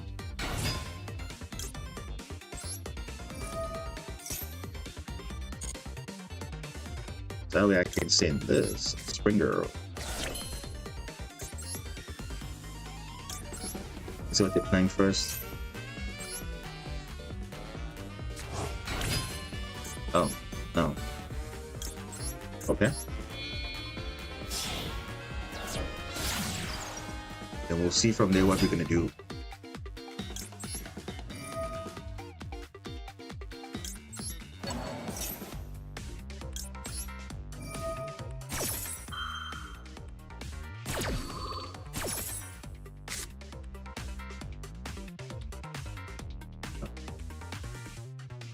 Dark Magician with skill drain. What is all this BS? Skill drain? Bro, really? Skill drain? Okay. Alright. Skill drain.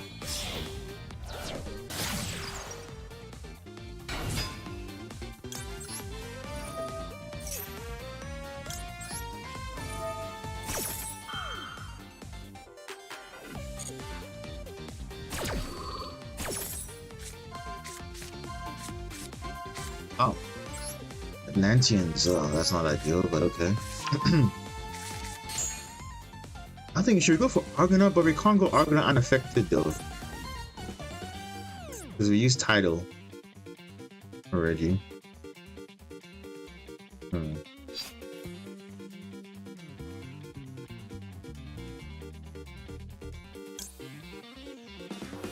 I think that's a bit tricky though. It really is. Skill drain. Kind of unfortunate. Skill drain?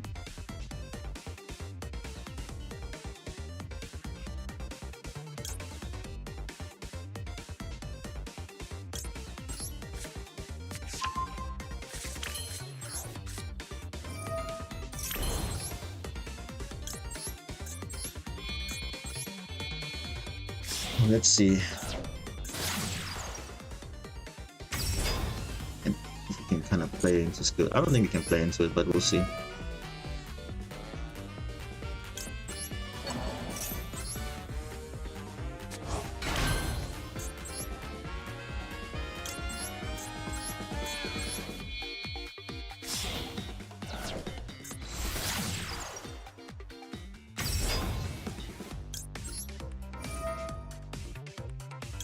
this.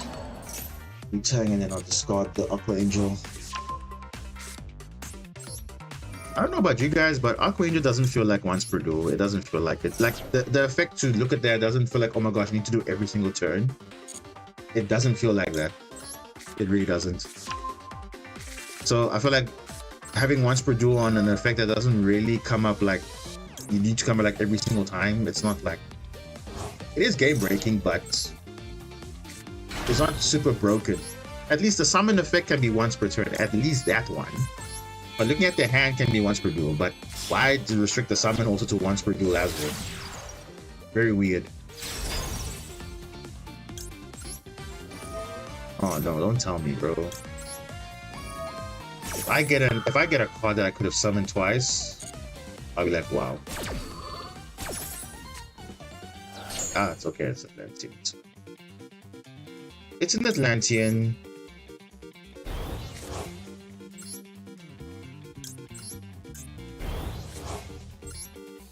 Okay, so they have talents. That I know they have talents. So I just have to see how we're gonna play around that. Because next turn they're gonna use skill drain, so we'll just see how best we can deal with it. If I get a Presidra, that would be great. Because I can actually beat skill drain with that. Because I can send heavy infantry for cost. That would be nice.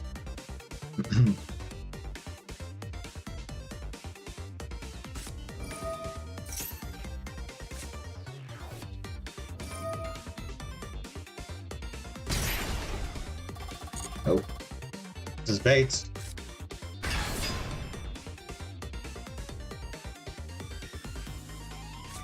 This is all bait. Let them use the Millennium. Let their life points go to low as possible. We'll see what they do from there. Because I'm sure these guys want to trap out Dragoon. I'm sure. I'm sure they do.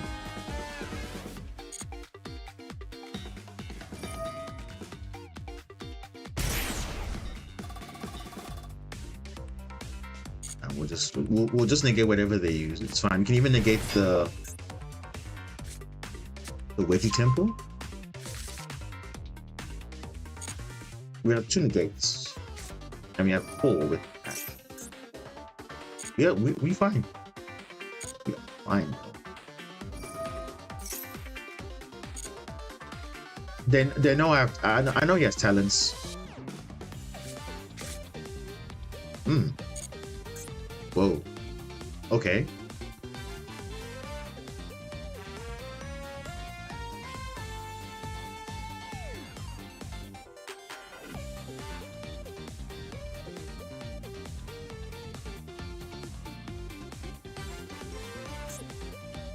Interesting, you put Illusion of Chaos there.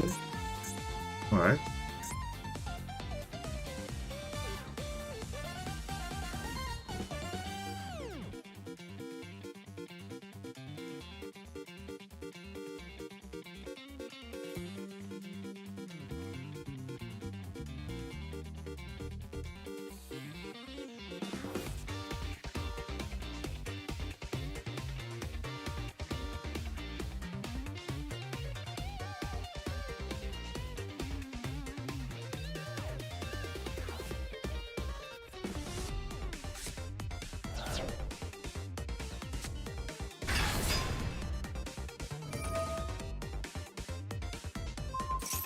Yep.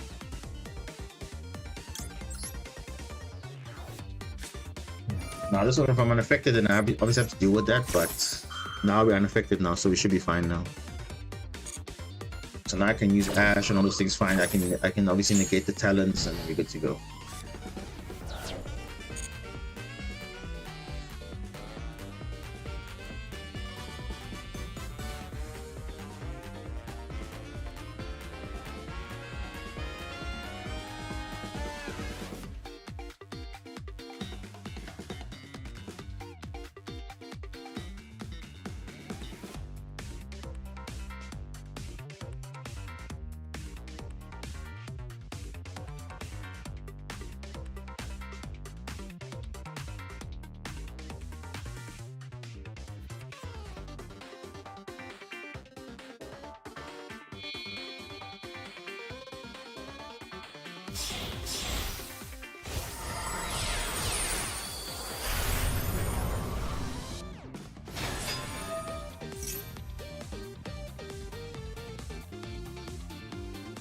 Okay. That's fine.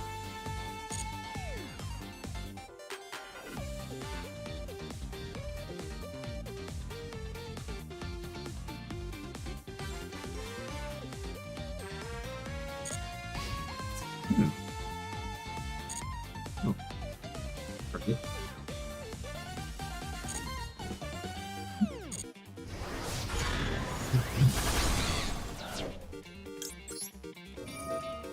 Yeah. Interesting. Yeah. Good stuff. He wants his stuff to resolve, that's why.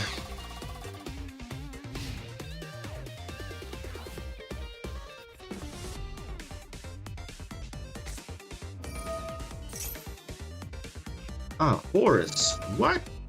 Bro, what? Oh, now he throws away the... Bro. Edwin Hernandez, hello.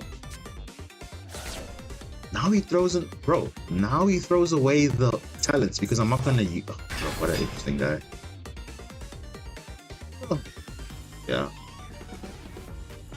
Now, the only thing you have to worry about is skill drain. That's the only thing you have to worry about. But we can play around it though. Summon this card. What's one way of getting him steady in the oh, that's one way to do that.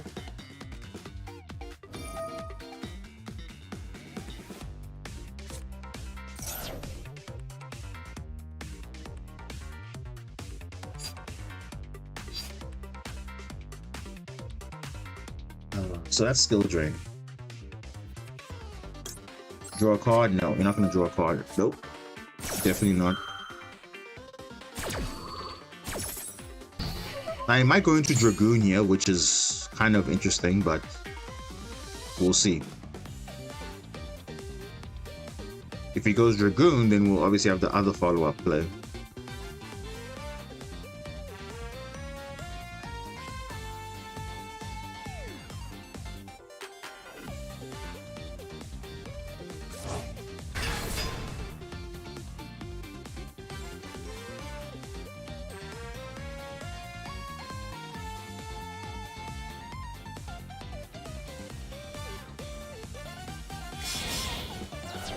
Bro, what?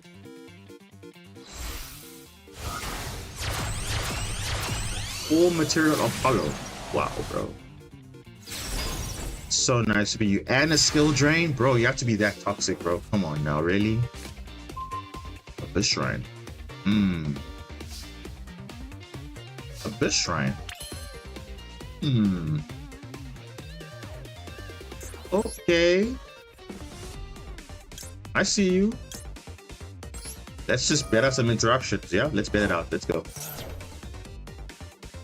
Let's bet out all the interruptions. Nice, big, fat Apollo.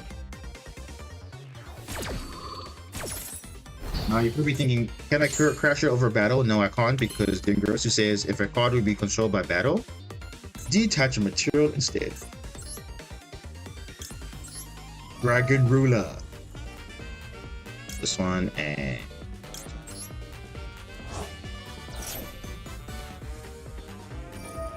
eat up those negates. Then I get hit by skill drain.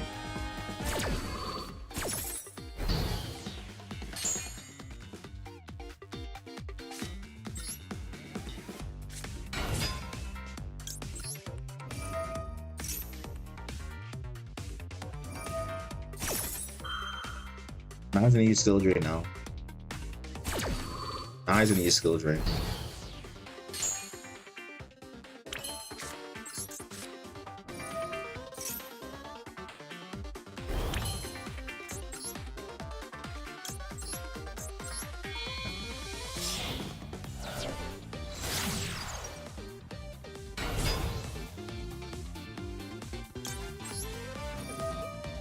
Yeah, he might be skill drain here. So, just in case he wants to use skill drain, let me just equip here.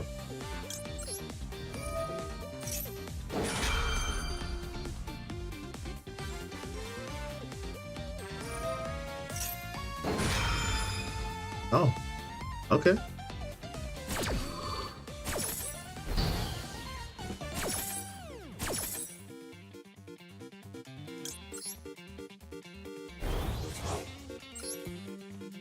Wait, I need 4,000, right? I just win, right? Yeah, I just win. Hold up. Whoa, whoa, whoa, whoa, whoa, whoa. Hold up. Hold up. If I make pro an enemy, even under skill drain, I still win. Oh well, that kind of backfired for him, don't you think? Yeah. Wow, that's funny. And he can't stop it. He literally can't stop it. He literally can't.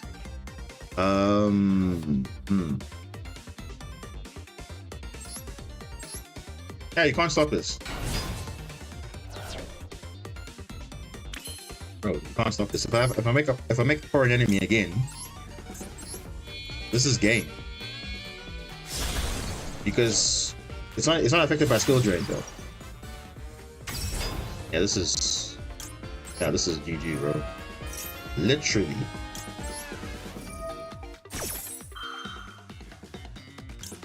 Yeah, and then just in case. Yeah, I'll get back. Bro.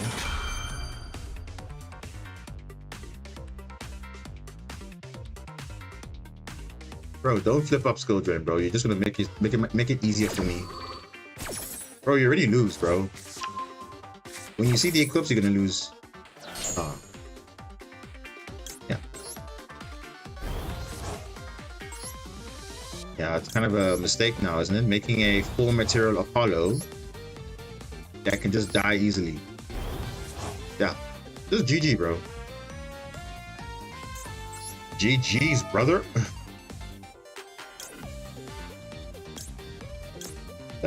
Yeah. And we can actually make unaffected bubble reef if we wanted to. Yeah, this is literally over, bro. You have skill drain, it's not gonna save you. Literally not gonna save you, bro.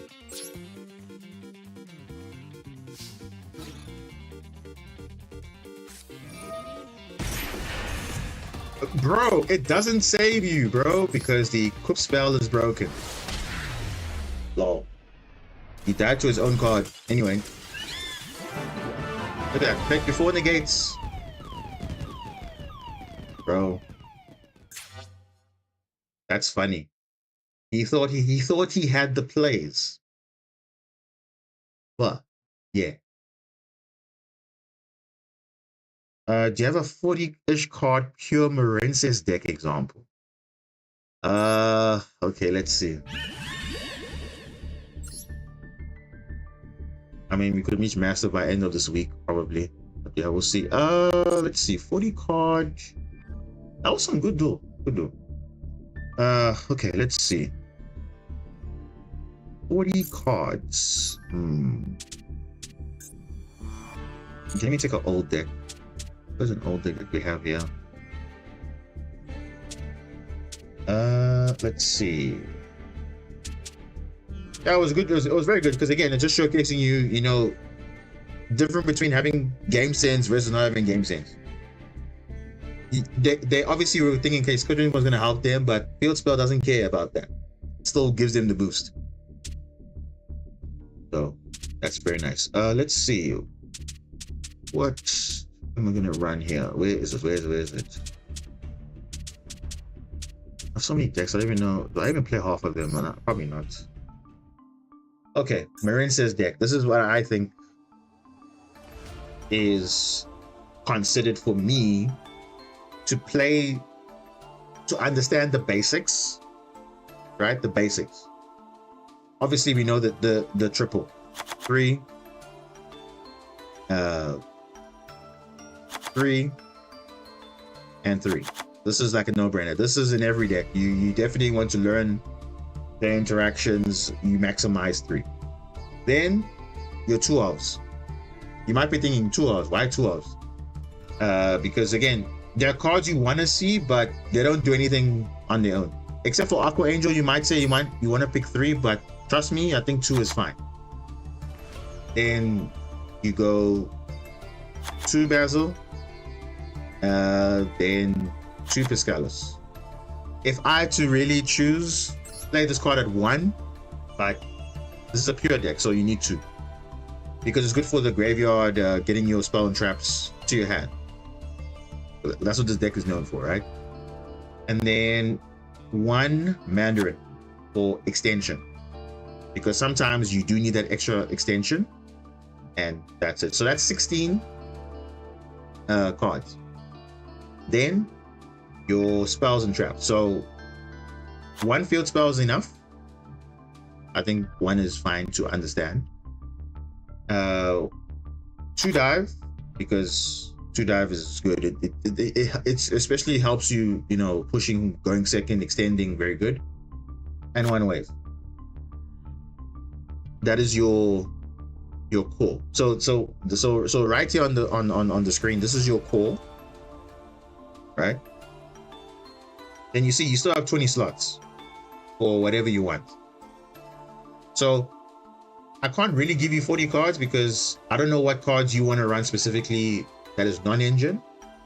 So we rather focus on what is considered the core, because the core is what you want to look at. And then obviously extra deck, we're looking at obviously yeah, I'm saying for the core. Remember, for the core, if you want to learn the basics, I'm going to show you the list of the core I'll be running if I'll be playing. So this is just not the core. We're talking about the core now, for now. 2 Sea Angel, 2 Blue Slug, 2 Core Enemy, 1 Marble Rock, 1 Argonaut, 1 Coral Triangle, 1 Crystal Heart, 1 Bubble Reef, and obviously the Honorary Marincess, which is honestly just broken. World Sea Dragons Atlantis. So you can see this is a core Marincess deck. So at a minimum, this is what you in my opinion, this is what you should be playing. You might be thinking Basilima is not a core card. I'm saying, if for you to understand basic interactions, you have to play all the cards that are making the deck flow. Okay, obviously once you get used to it, then you can obviously cut it out if you want to, but this is, I would say, the minimum. Now, for you to have a better edge at understanding how interactions work, this is not enough. You need to bump this up to 2. You need to bump this up to 2 also, because this can be outed somehow. Little Knight, Fenrir's, all those things. So it's good to have, and also you want to have more targets to search off Sea Angel, because you know what the problem is when it comes to running 1-ofs. If you hard draw them, then what do? You don't do anything. That's why when it comes to Coral Triangle, I'm always very skeptical. If I open 1 wave, at least I know I have another one in the deck, so it doesn't feel bad if I have 1 open. But if I draw 1 and I only have 1, then it's like, what is Coral Triangle doing? It's not triggering off any potential Atlantean effects if I'm playing a advanced deck.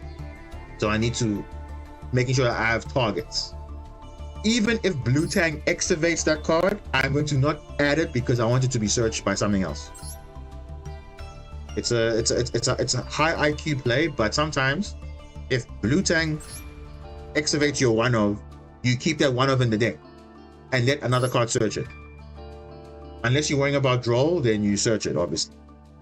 But in my case, I don't have to worry about that, because if I have a second copy, that's also fine too.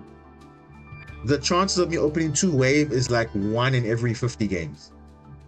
Literally 1 in every 50 games.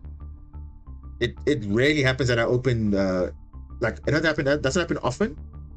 That I open 2 wave at every time. It's like 1 in every 50 games. So it's fine. And then dive, fine.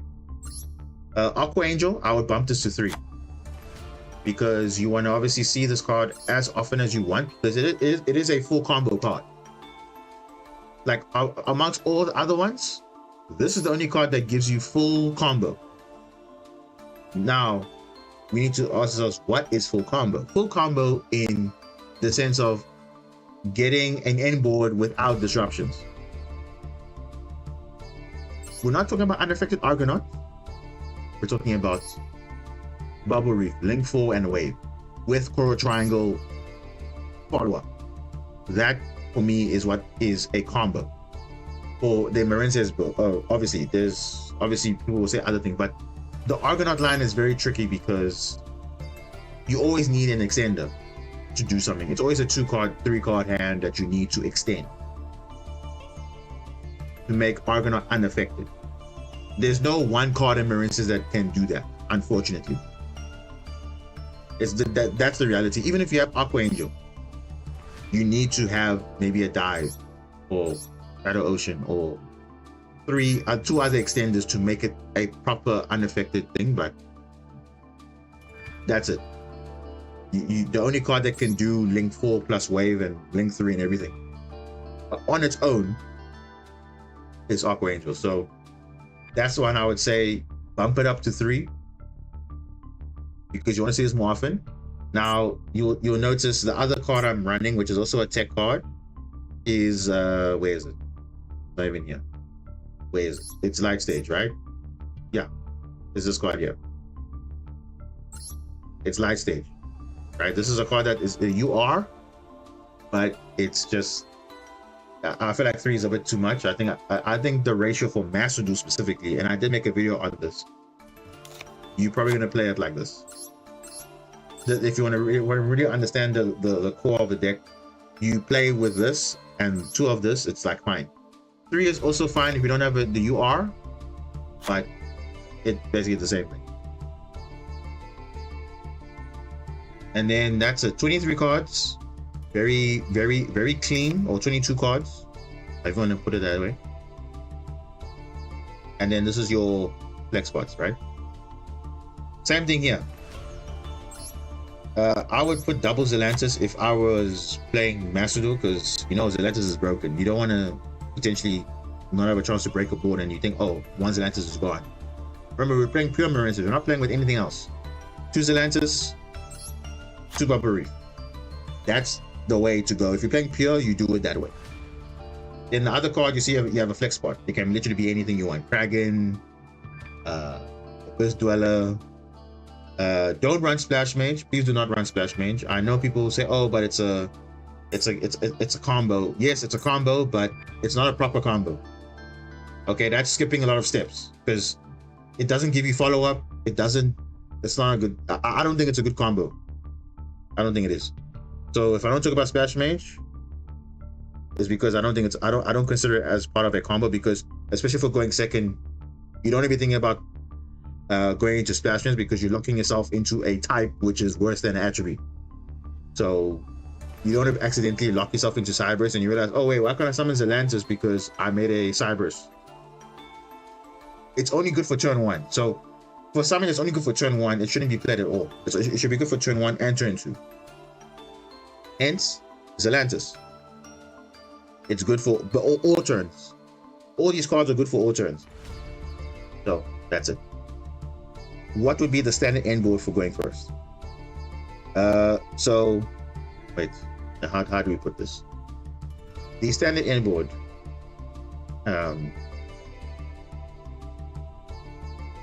Let's see.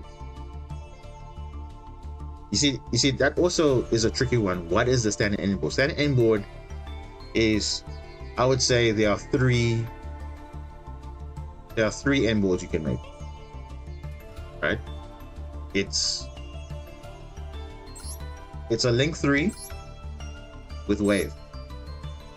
This one is probably like the number 1 priority, because if you can make that at a minimum, that's good enough, because that will ensure you have a negate and you have follow-up next turn. Okay, Splash Mage does not do that, so always remember it does not do that. So you might think, yeah, it's a cool combo. It gets you to Argonaut, but without Wave. Argonaut without Wave is useless. So that's not considered for me a end board. So Splash Mage, you can run it, but I personally would not recommend beginners playing it, because you want to rely purely on the Marinces engine only. No funny stuff. Okay. Yes, you can play other extenders, but I don't think Splash Mage is considered I wouldn't consider Splash Mage a good card, but it's good for other decks, but not for Marinces.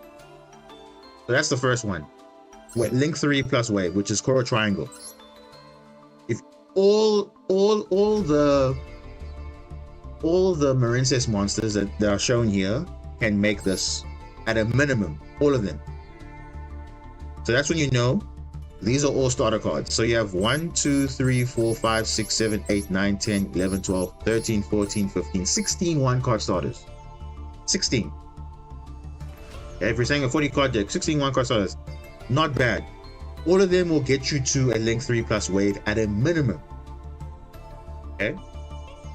Then there are those that will get you Link 4, which is Bubble Reef plus wave. Okay? So the cards that can do that is Seahorse, Blue Tang, Spring Girl, kind of, and Aqua Angel. So 4 cards. So out of the 1, 2, 3, 4, 5, 6, 7 Marincess wait, is it 7? 1, 2, 3, 4, 5, 6, 7. Yeah, out of the 7 Marincess monsters, 4 of them are like your best. Okay, no, I'm lying. Out of the 7 Marincess monsters, 1 of them is your best normal summon in the deck, which is obviously Blue Tang, followed by Seahorse, followed by Aqua Angel, followed by Spring Girl. So those are your best 4. Then the other 3, Pascalis, Mandarin, and Basilima, they are only good if you have another card. If you don't have another card, it's not doing anything on its own. This one, if you have another card, it's a Link 4 with wave. This one, obviously, with another card is Link 4 plus wave, because you have that additional extender. This one, in combination with all the other cards, will be Link 4 plus wave. So that's when now it becomes 2-card combo, but on its own, it's a Link 3 plus wave. So that's a guarantee. So all the Marincess monsters do that. Okay, which is what you want. They get you some sort of minimum interruption, which is 1. They also give you follow-up. So guaranteed negate in wave, and guaranteed follow-up in Coral Triangle with Link 2 and 2 Link 1s. Guaranteed. So if you survive with just the Link 3 and the wave, you have another turn. You can potentially OTK the next turn, but that's for another day. Then the other end board obviously is Argonaut with Field Spell and Wave. Now this is what we call the ideal end board, but it's not a consistent end board. You know there are some end boards which are consistent, and there are some which are, if you have enough extension, you can make this. That's basically that. Argonaut unaffected with Wave is like the ideal, meaning you have a starter plus other extenders to make that. Okay, so ideally it's the one of the 4: Blue Tang, Aqua Angel, Spring Girl, Seahorse, and any of Dive or Battle Ocean. You pretty much have the combo still, just that your sequencing will be slightly different, so that you have to just see what exactly you want to do with that, but that's also fine. But most of the time you're making Link 3 plus wave minimum, then from there you link it off obviously into a Link 4, then you have wave. Then at least Link 4 plus wave is nice because you have a monster on the field that is basically in a way a towers, because every standby phase you get a draw by banishing a water, which you will have. I always have to banish the blue slug because it has a very awkward link. So I like to have Sea Angel as the left arrow. So every time I banish blue slug where possible, otherwise it's a water monster which I'm not going to be using, which is totally up to you. Then you can obviously do what you wish with it, but that's basically what I would do. And then it basically is, and also it can recover your Marincess banished monsters by sending a water from hand to grave. So it's a very good all-round card. This is exactly what we call a all-round boss monster. Very good. It's a towers with wave, It gains attack for each of a monster's banished face up from your opponent, your side. It's really cool. But yeah, it really is a good versatile card. So this is like what I call the standard inboards, just pure Marincess only, without incorporating any other engines or techs or whatever. That's basically how it is. Now, you're saying any other tech cards for the main deck? Yeah, there are. No way to add barrier statue to this, or this is just the Mermail version, right? Mermail version. No, I think you asked for a pure Marincess, but without any Marincess cards, or Mermail cards. Sorry. This is just pure Marincess with maybe 1 or 2 extenders and a bit of hand traps. So your extenders, my recommendations for playing pure, I would say, actually I'd run Adrian, definitely.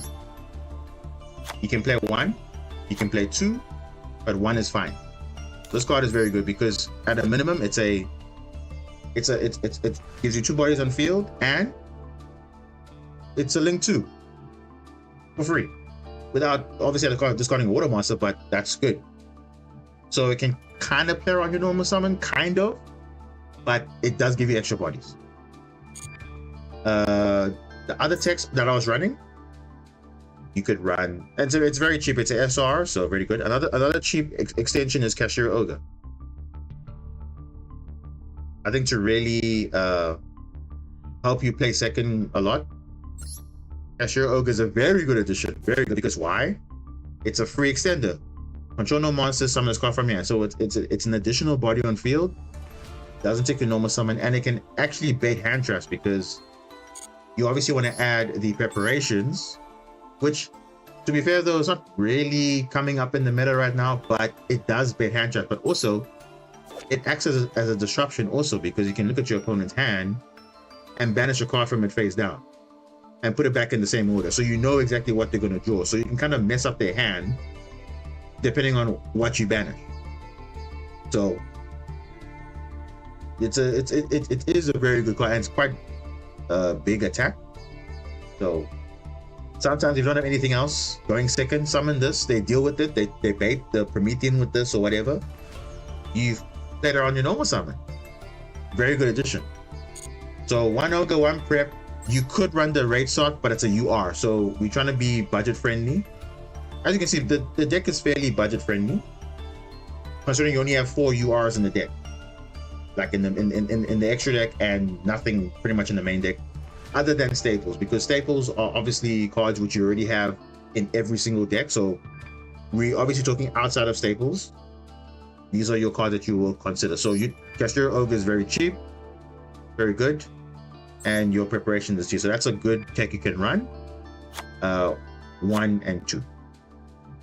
Then I also would consider Small World. Small World, very good. Now, why is Small World very good? Because Small World can get you access to, like you talked about, Barrier Statue and all those things. You can also use it to get your water monsters too in your deck. Okay, so instead of playing a card like Silent Mining, you can play a card like this, because now the only downside with Small World is you have to play bricks, unfortunately, to make it work. But if you want to make Barrier Statue, make it more efficient, remember the Barrier Lock combo that I think most of you guys know about it, but the Barrier Lock combo is with this card. Very old card, but it's still useful. June Moon, I have a lot of videos on this, so just look up Barrier Lock on my channel. You'll see there's a lot of combos on this. June Moon is very good, because June Moon can send Barrier Statue to the grave and then also summon it off an enemy. So these are like your Small World bridges, I would say, because this can bridge into anything. This bridges into all your deck, because you reveal the Marincess, you bridge into this, you go. And also, nice thing about this also, it's a water level 5 spellcaster. Some of your hand traps are also spellcaster, like for example, Effect Veiler, for example, Draw.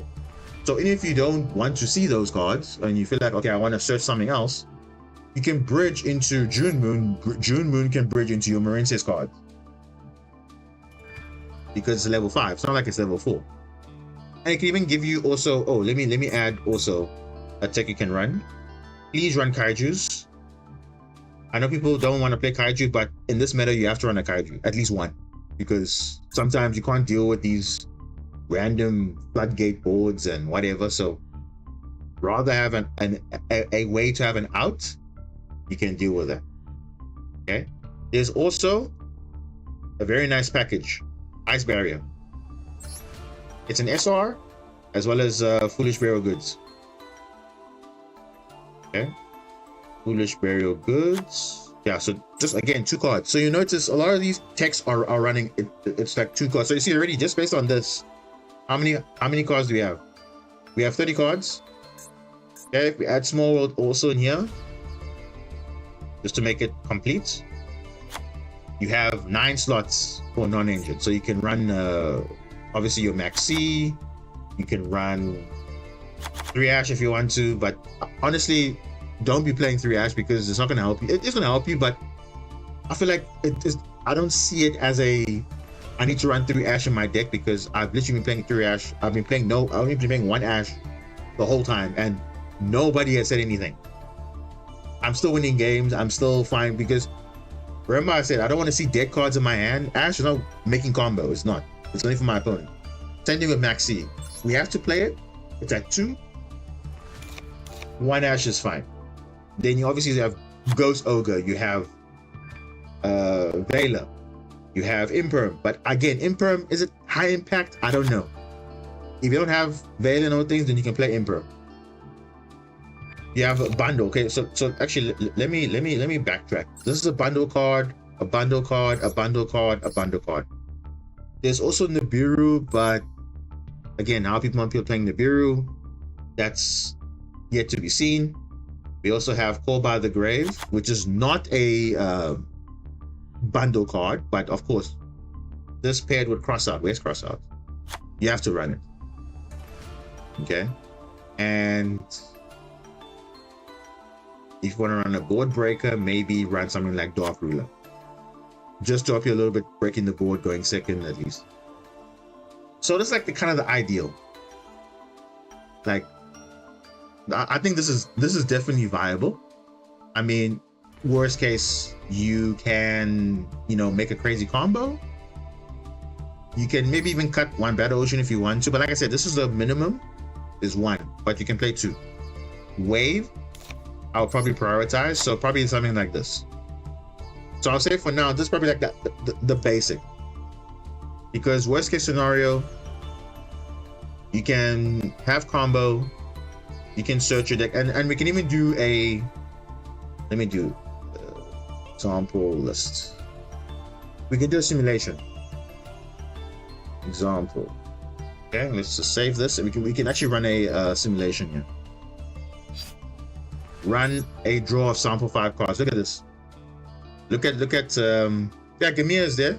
I'm saying you can, the 15th card is totally up to you. So if you're running Ice Jade, definitely pick up Gamia, but remember, Gamia is a UR. Just like with all the other broken extra deck monsters, most of the water monsters are UR, unfortunately. I believe so. If I go UR, Fusion, Synchro, Xyz, most of them are UR. Yeah, look at that. Like all the good extra deck stuff, water monsters, like look at Kraken, Abyss Dweller, like they're all UR. So I feel like you have to make the bank somehow.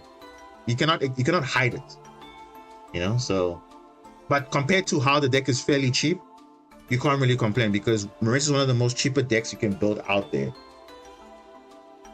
You really can. So I would say Gamia, very good. But this can literally be a Kraken, because Kraken technically can stop Fiendsmith. Abyss Dweller, people were talking about the Abyss Dweller. You can run Abyss Dweller, but I don't think it's that impactful.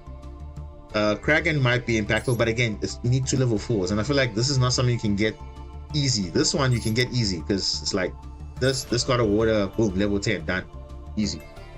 Before even playing the game, you have something to protect you from being banished, and also from being destroyed, and also acts as an interruption also by banishing your opponent's card, which is very nice.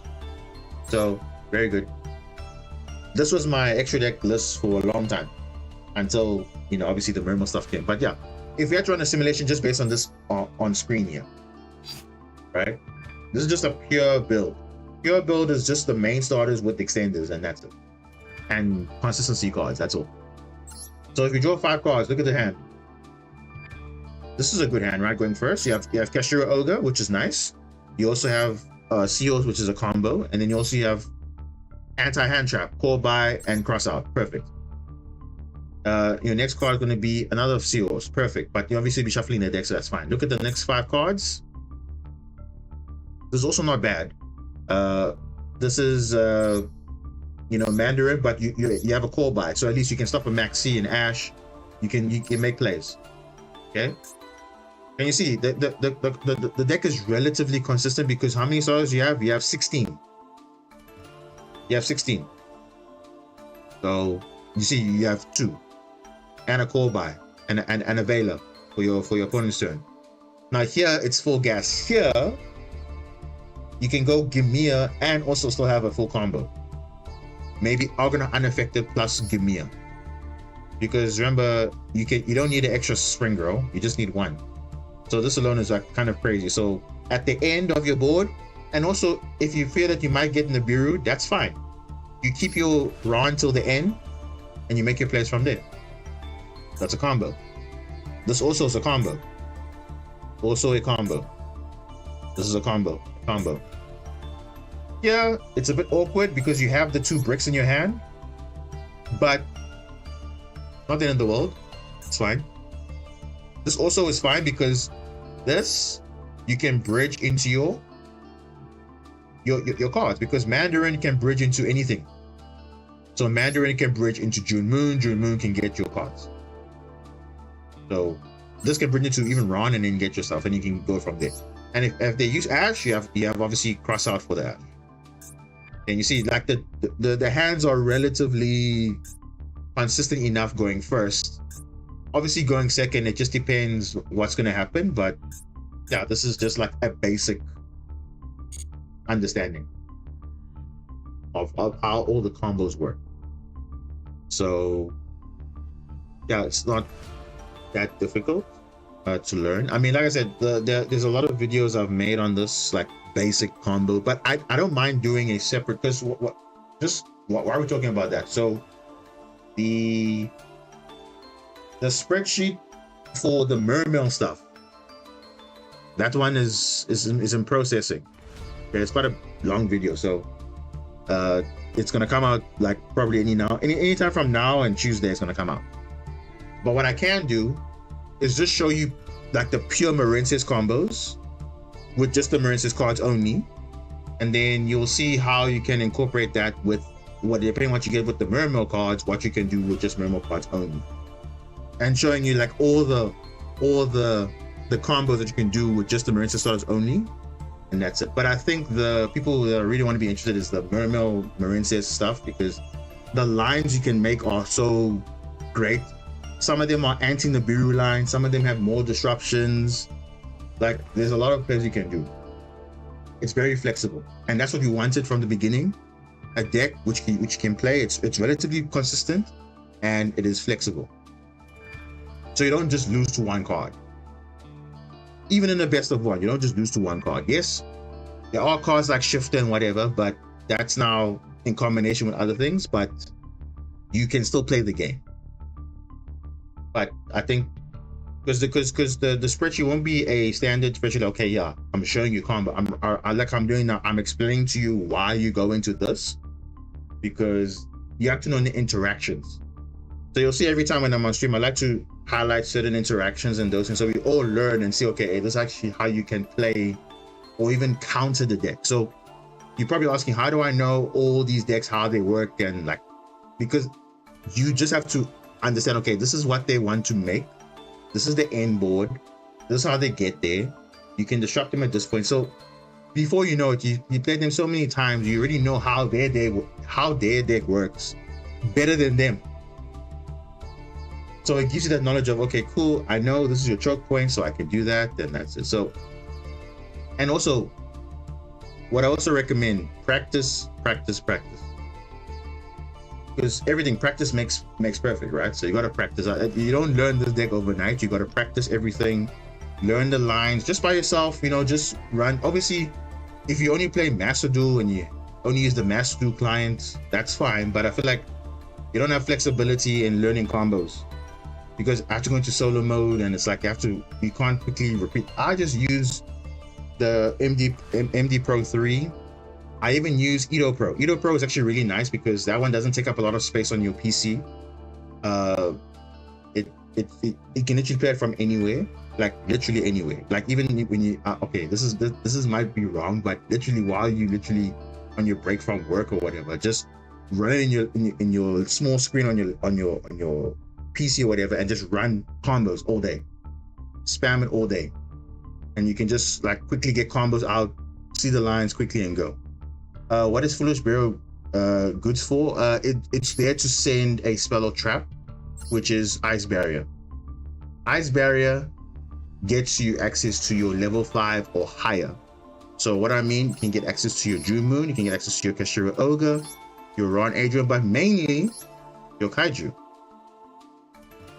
So sometimes you can actually Foolish a level 7 or higher, but it says you can also recover a water monster from your hand or from your graveyard to your hand. So even though you sent a level 5 or higher, that's not necessarily the target you can add back. You can add back any water monster you want, which is actually pretty nice.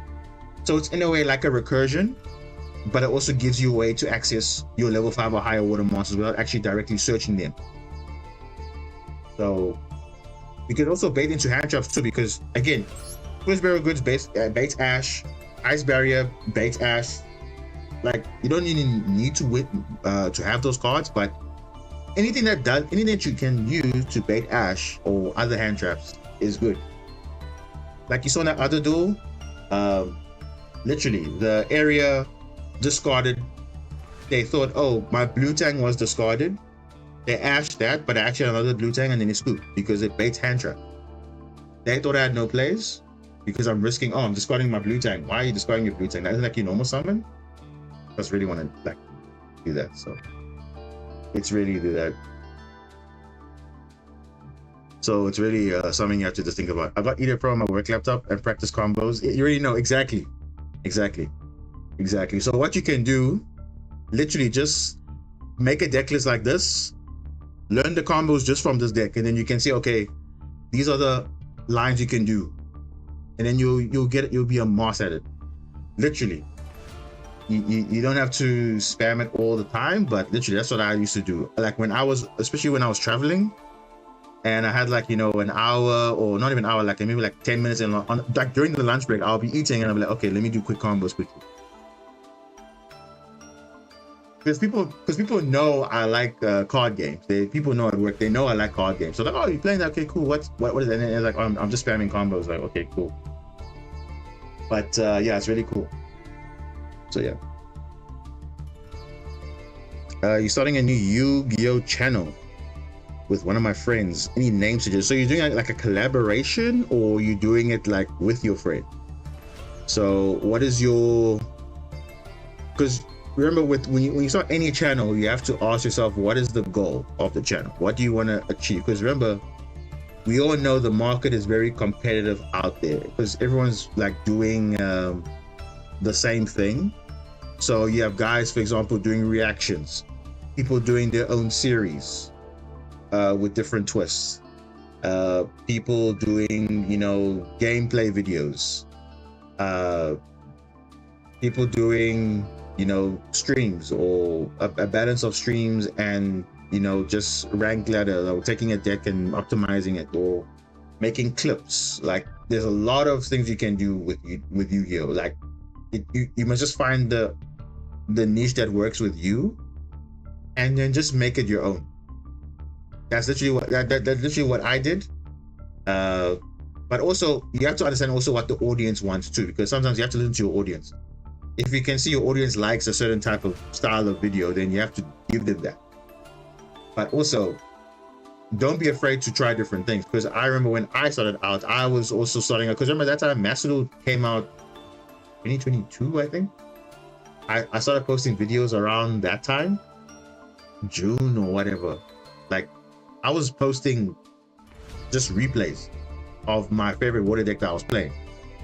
And it was obviously that time, you know, very different to now. But I mean, just that thing of, okay, the guy has an unbreakable board, but you're able to play through it. So just showing that you don't even need the best deck in the game to win and all that. And it's obviously fun, you know, plant deck. You know, these decks I still play. But yeah, and obviously over time, then I made obviously versus replays and like, you know, matchups, you know, just making your own originality to it. So it might seem difficult at first, but literally you can start now. It's like probably like the best time because the game is still pretty much new to most people. So you have to kind of give them a way to kickstart, to get a perspective. Because you see, you can be playing what everyone else is doing, playing the meta decks and showing replay, that's fine. But everyone can do that. What do you get out of that? So you have to be something different. So I think that's what maybe if you're going to be doing pack videos, is it going to be like some sort of a challenge you want to do with the pack video? So every time I open a win a game, do you have to open packs, or like you just have to be creative with that. I think you can really take pack videos and say, okay, cool. Whatever I get from this pack, I have to build a deck from it, and then go into ranked and play like 5 games. You know, just do something like that, and then you'll see. People will start saying, okay, this is like your content. Then I don't know if you're into live streaming or not, but I would definitely recommend doing that, because you see, it definitely helped me now, you know, grow the channel a little bit, because now I got to engage with my audience better. Because before I was just posting videos, but then no one got my perspective on why I made certain plays or why my deck lists are like this. So I think you really have to kind of experiment there and try out. Also, is Marissa's Wonderheart, this the one we pretend don't exist, bro? Can I just tell you a story about Wonderheart? Like, it's just, this card is good and bad for the wrong reasons. So this card is very outdated, because if you look at the card, it says once per battle during damage calculation, if this card battles a monster, you can summon a Marissa's card that's equipped to it. So basically it relies on the field spell. So it's kind of a weakness, because you don't have the field spell, it's not doing anything. And then and also you take no battle damage from this battle. Okay. But then look at card like Marbled Rock. It's basically the same thing, but it's better. It's literally the same thing. It doesn't rely on the field spell. It just needs to have a Marissa's monster in the hand, which is very easy. And we learned today that the effect to send a Marissa's monster only protects the monsters from being destroyed by battle. But you also take no battle damage. So even if they attack directly, you still take no damage, because it's on attack declaration, not necessarily attacking the specific monster. So all your monsters will be protected from battle, but also you take no damage. So it's actually a very nice secret hidden effect, which people don't know, which then they'll get shocked. They're like, oh, why can't I attack or get damage? And that's why. So this card is actually not good, because it's between this and Argonaut. Because let's be honest, before Argonaut, this was probably the card you were playing. But even then, your best card was probably still Bubble Reef. This was your OG boss monster #1. But obviously people would say Argonaut is the true boss monster, but realistically, the one that's all around, doesn't depend on field spell. This alone that does a lot of things. It does a lot. So it's there. Now it's got an animation, unfortunately, but we don't use this card, because for some reason they decided to get the animation before the support came out, which was very weird. They need to update that, because we need Argonaut to have an animation, please. But they won't do that. So don't worry about Wonderheart. If it's in there, keep it as a one-off, but don't play it.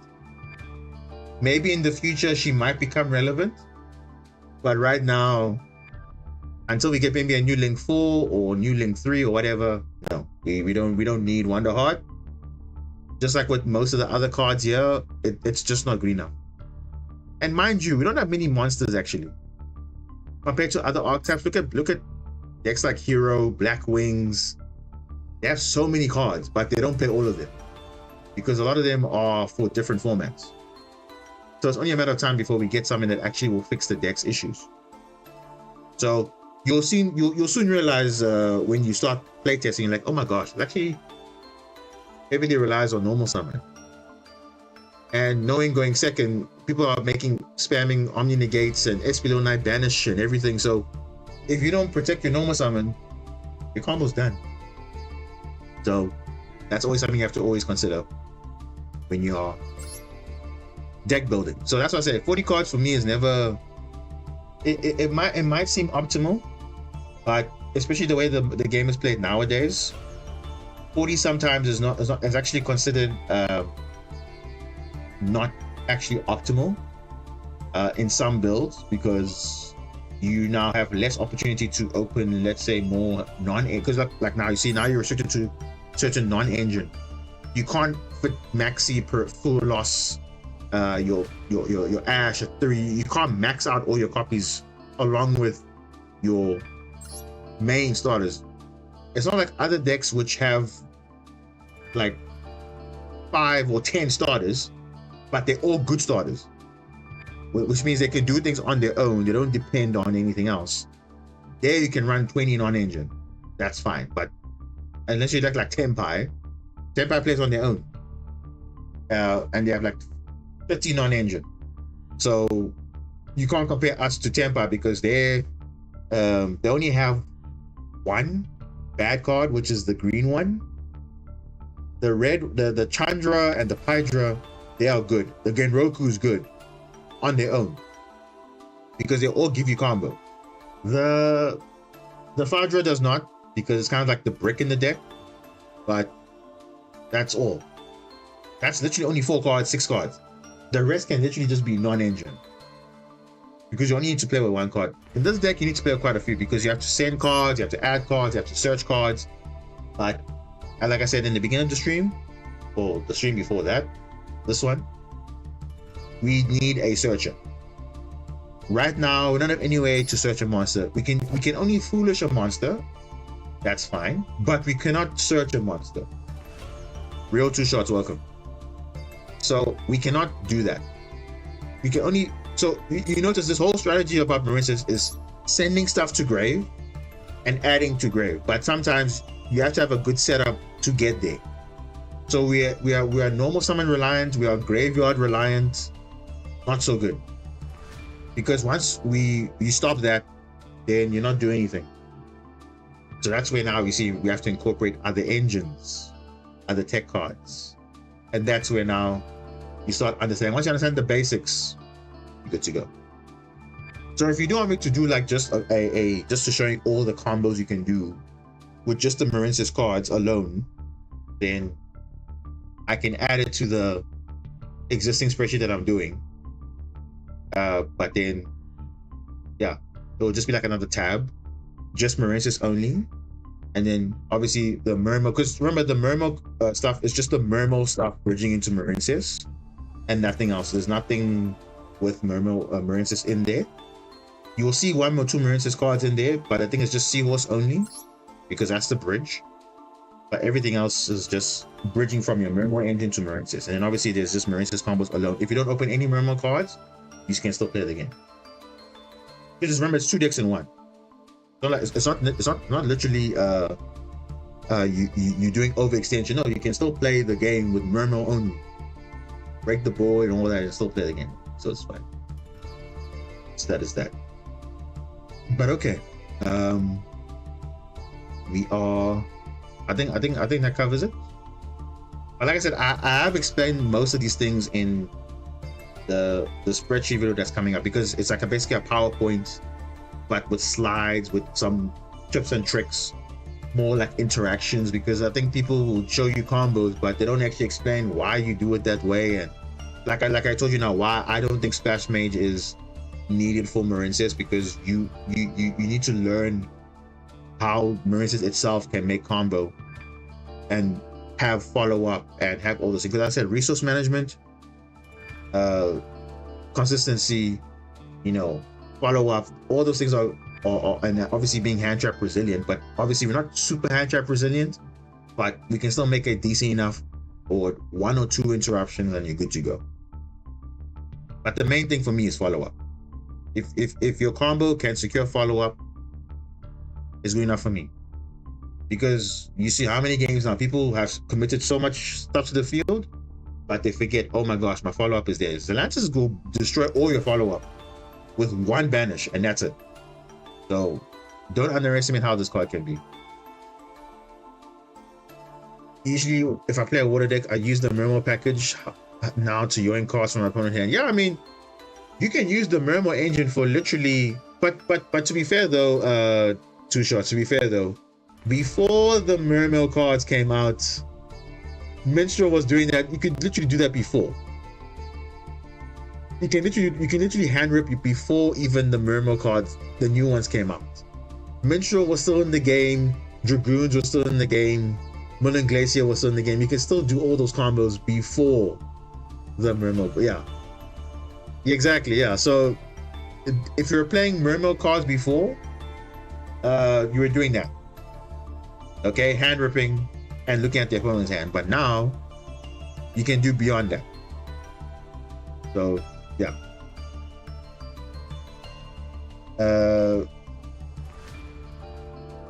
Let me see, what did I miss here? I appreciate everything, coming to see the video, explain what. Yeah, it's just like you see those small interactions. It will make you literally like it'll make you feel like you're a god tier player, because you remembered, oh my gosh, how did he not play around this? How is he not thinking about that? Like, you can literally outplay your opponent that way, and that's it.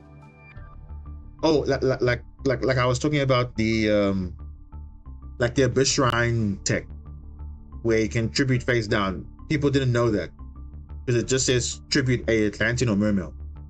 It can tribute even if it's face down. I didn't know that until I did the testing. I was like, what? You can actually do that? You can actually do that. So those are the things that you need to know. And the synergy with the deck and the pros and cons and all that stuff. So literally it's kind of like a card by card breakdown, but not in the way that I did the Mermail cards, because that video is just for the new support, but more explaining what the old cards are doing in the engine and how it bridges everything together. Especially, and also plays for going second, the mindset going second. I think people don't talk about it as much, but I think you'll see when I put it in there. I try to put some context into what you think about going second. What are you trying to do? What's the simple play you can do going second? What do you do on the draw? All those type of things. So it's all those small things that will make you master the deck better and how to use the engine better. And you can go from there. And obviously, once you learn the combos, you'll see, oh, the combos can go like this. It can go that way, that way, that way. But you notice there's literally 2 lines you can go to. And that's what you want. With the hand knowledge and all that stuff and whatever, you can see, okay, do I go this line? Go this line? It's all good. So it's still linear, but now you cannot say I've lost to Imperm, I've lost to Veiler, I've lost to, like, you don't care.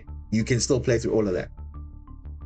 As you've seen, it's really, really good as an engine. So I think if you really want to improve your deck, especially for Marincess specifically, I think definitely you should try it out. But not to say it's only good for Marincess, it's good for all water decks. If it gives you a way to either break boards or establish a board presence, why not? But I think Marincess definitely benefits from it, because it makes it kind of modernized in a way. So yeah, when the Cyberse meets the underwater seas, and then boom, that's what happens. Nice. Mermail Atlantean Marincess is a way to go. So yeah, but for now, this is what you wanted, the example list. This is how I build it, and you notice, you see the strategy of how I deck build. It's not that, okay, I just throw in 3 of everything. No, you have to see based on the effects of cards. And Dear Blues, while you at it, go look at the early guide I made, like literally May 2023. I think it's 2 years to the day since I made that first memo guide. Just have a look at it, because there you also will have the basic core, I do explain with, and that was the time Zelantis came out. There's even a section where I do Zelantis OTK lines, basic ones, 2-card combo, very basic. The only one that I have not included is Aqua Angel, because Aqua Angel is also an OTK also, with Guy with Field Sport that I haven't done. That video is still relevant because the OTK part is still relevant, the beginner part is still relevant. The deck list might be slightly different, but yeah, it's gonna be there. So, gonna be putting out Dice Event Gems, yeah. I think you'll definitely enjoy it, especially in the Dice event, because you'll see all these funny interactions and whatever. So, yeah, I think you'll definitely check out the old video. I just definitely do that because it will really benefit you, because those things are still relevant now. Most of those parts, but specifically the core, the detailed explanation of the cards, as well as the Zelantis part of the section, the OTK line, the basic one, and then you should be fine. Obviously, the deck, now you notice the playstyle back then was very different to now, because again, I've evolved. Okay, because obviously then I was still learning the deck in a way, but now I play the deck completely different. All those cards I was talking about back then, like the other techs and whatever, you don't really run them anymore. You play it totally different now, because obviously by then new cards came out, so that's why. So yeah, definitely check it out. And for anyone also wants to know what's like the basic understanding of all the Marines cards, and obviously for Aqua Angel, you saw my video on Aqua Angel. It's on my main header of my channel. Like, it's like literally there. Are you playing Aqua Angel and masterduel? There's literally just a video for Aqua Angel alone, why it's good. So, and I do basic. I actually show all the combos for Aqua Angel over there, but just Aqua Angel only. But yeah, there's a lot of videos you can look at. So, and then obviously the spreadsheet video that's coming out, you'll see what's going to be there too. So there's a lot of things you can look at to get some content for understanding how the deck works. And obviously you also have my videos also as a reference. You also have all my gameplays that you've obviously watched, not just on stream, but also my other videos. So you have plenty of reference points to see, okay, how does this function like against certain matchups and whatever. So yeah. All right, guys, I think we're going to leave it like there, because as we know, Meta Weekly is going to be in a few hours. So I need to rest up, and I'm probably going to be doing some combos, just practicing hands, because that's what I always do when I'm not playing Masterduel. I'm always just practicing hands, because especially for a tournament, you want to make sure that your deck is still fine-tuned, because if I want to make changes last minute, I'll probably make changes last minute, but I always will be testing some hands. So yeah, come onto the stream. We'll be live probably an hour before the event starts, so we'll just have a feel of the list, and we'll see how it goes. Hopefully we do well in this tournament. Obviously it's a very competitive tournament, but we'll see. Have a good one. We'll try to catch you during the Meta Weekly. If that's fine, because even if you don't see the Meta Weekly live in person, you can always play it back on the stream. And yeah, that's the beauty about it. So okay, so I'll see you guys in a few hours, which will be the next stream, and hope this was a informative stream for some of you. And yeah, have a good night for those who are having a good night. Have a good day for those having a good day, and we'll see you soon. Cheers.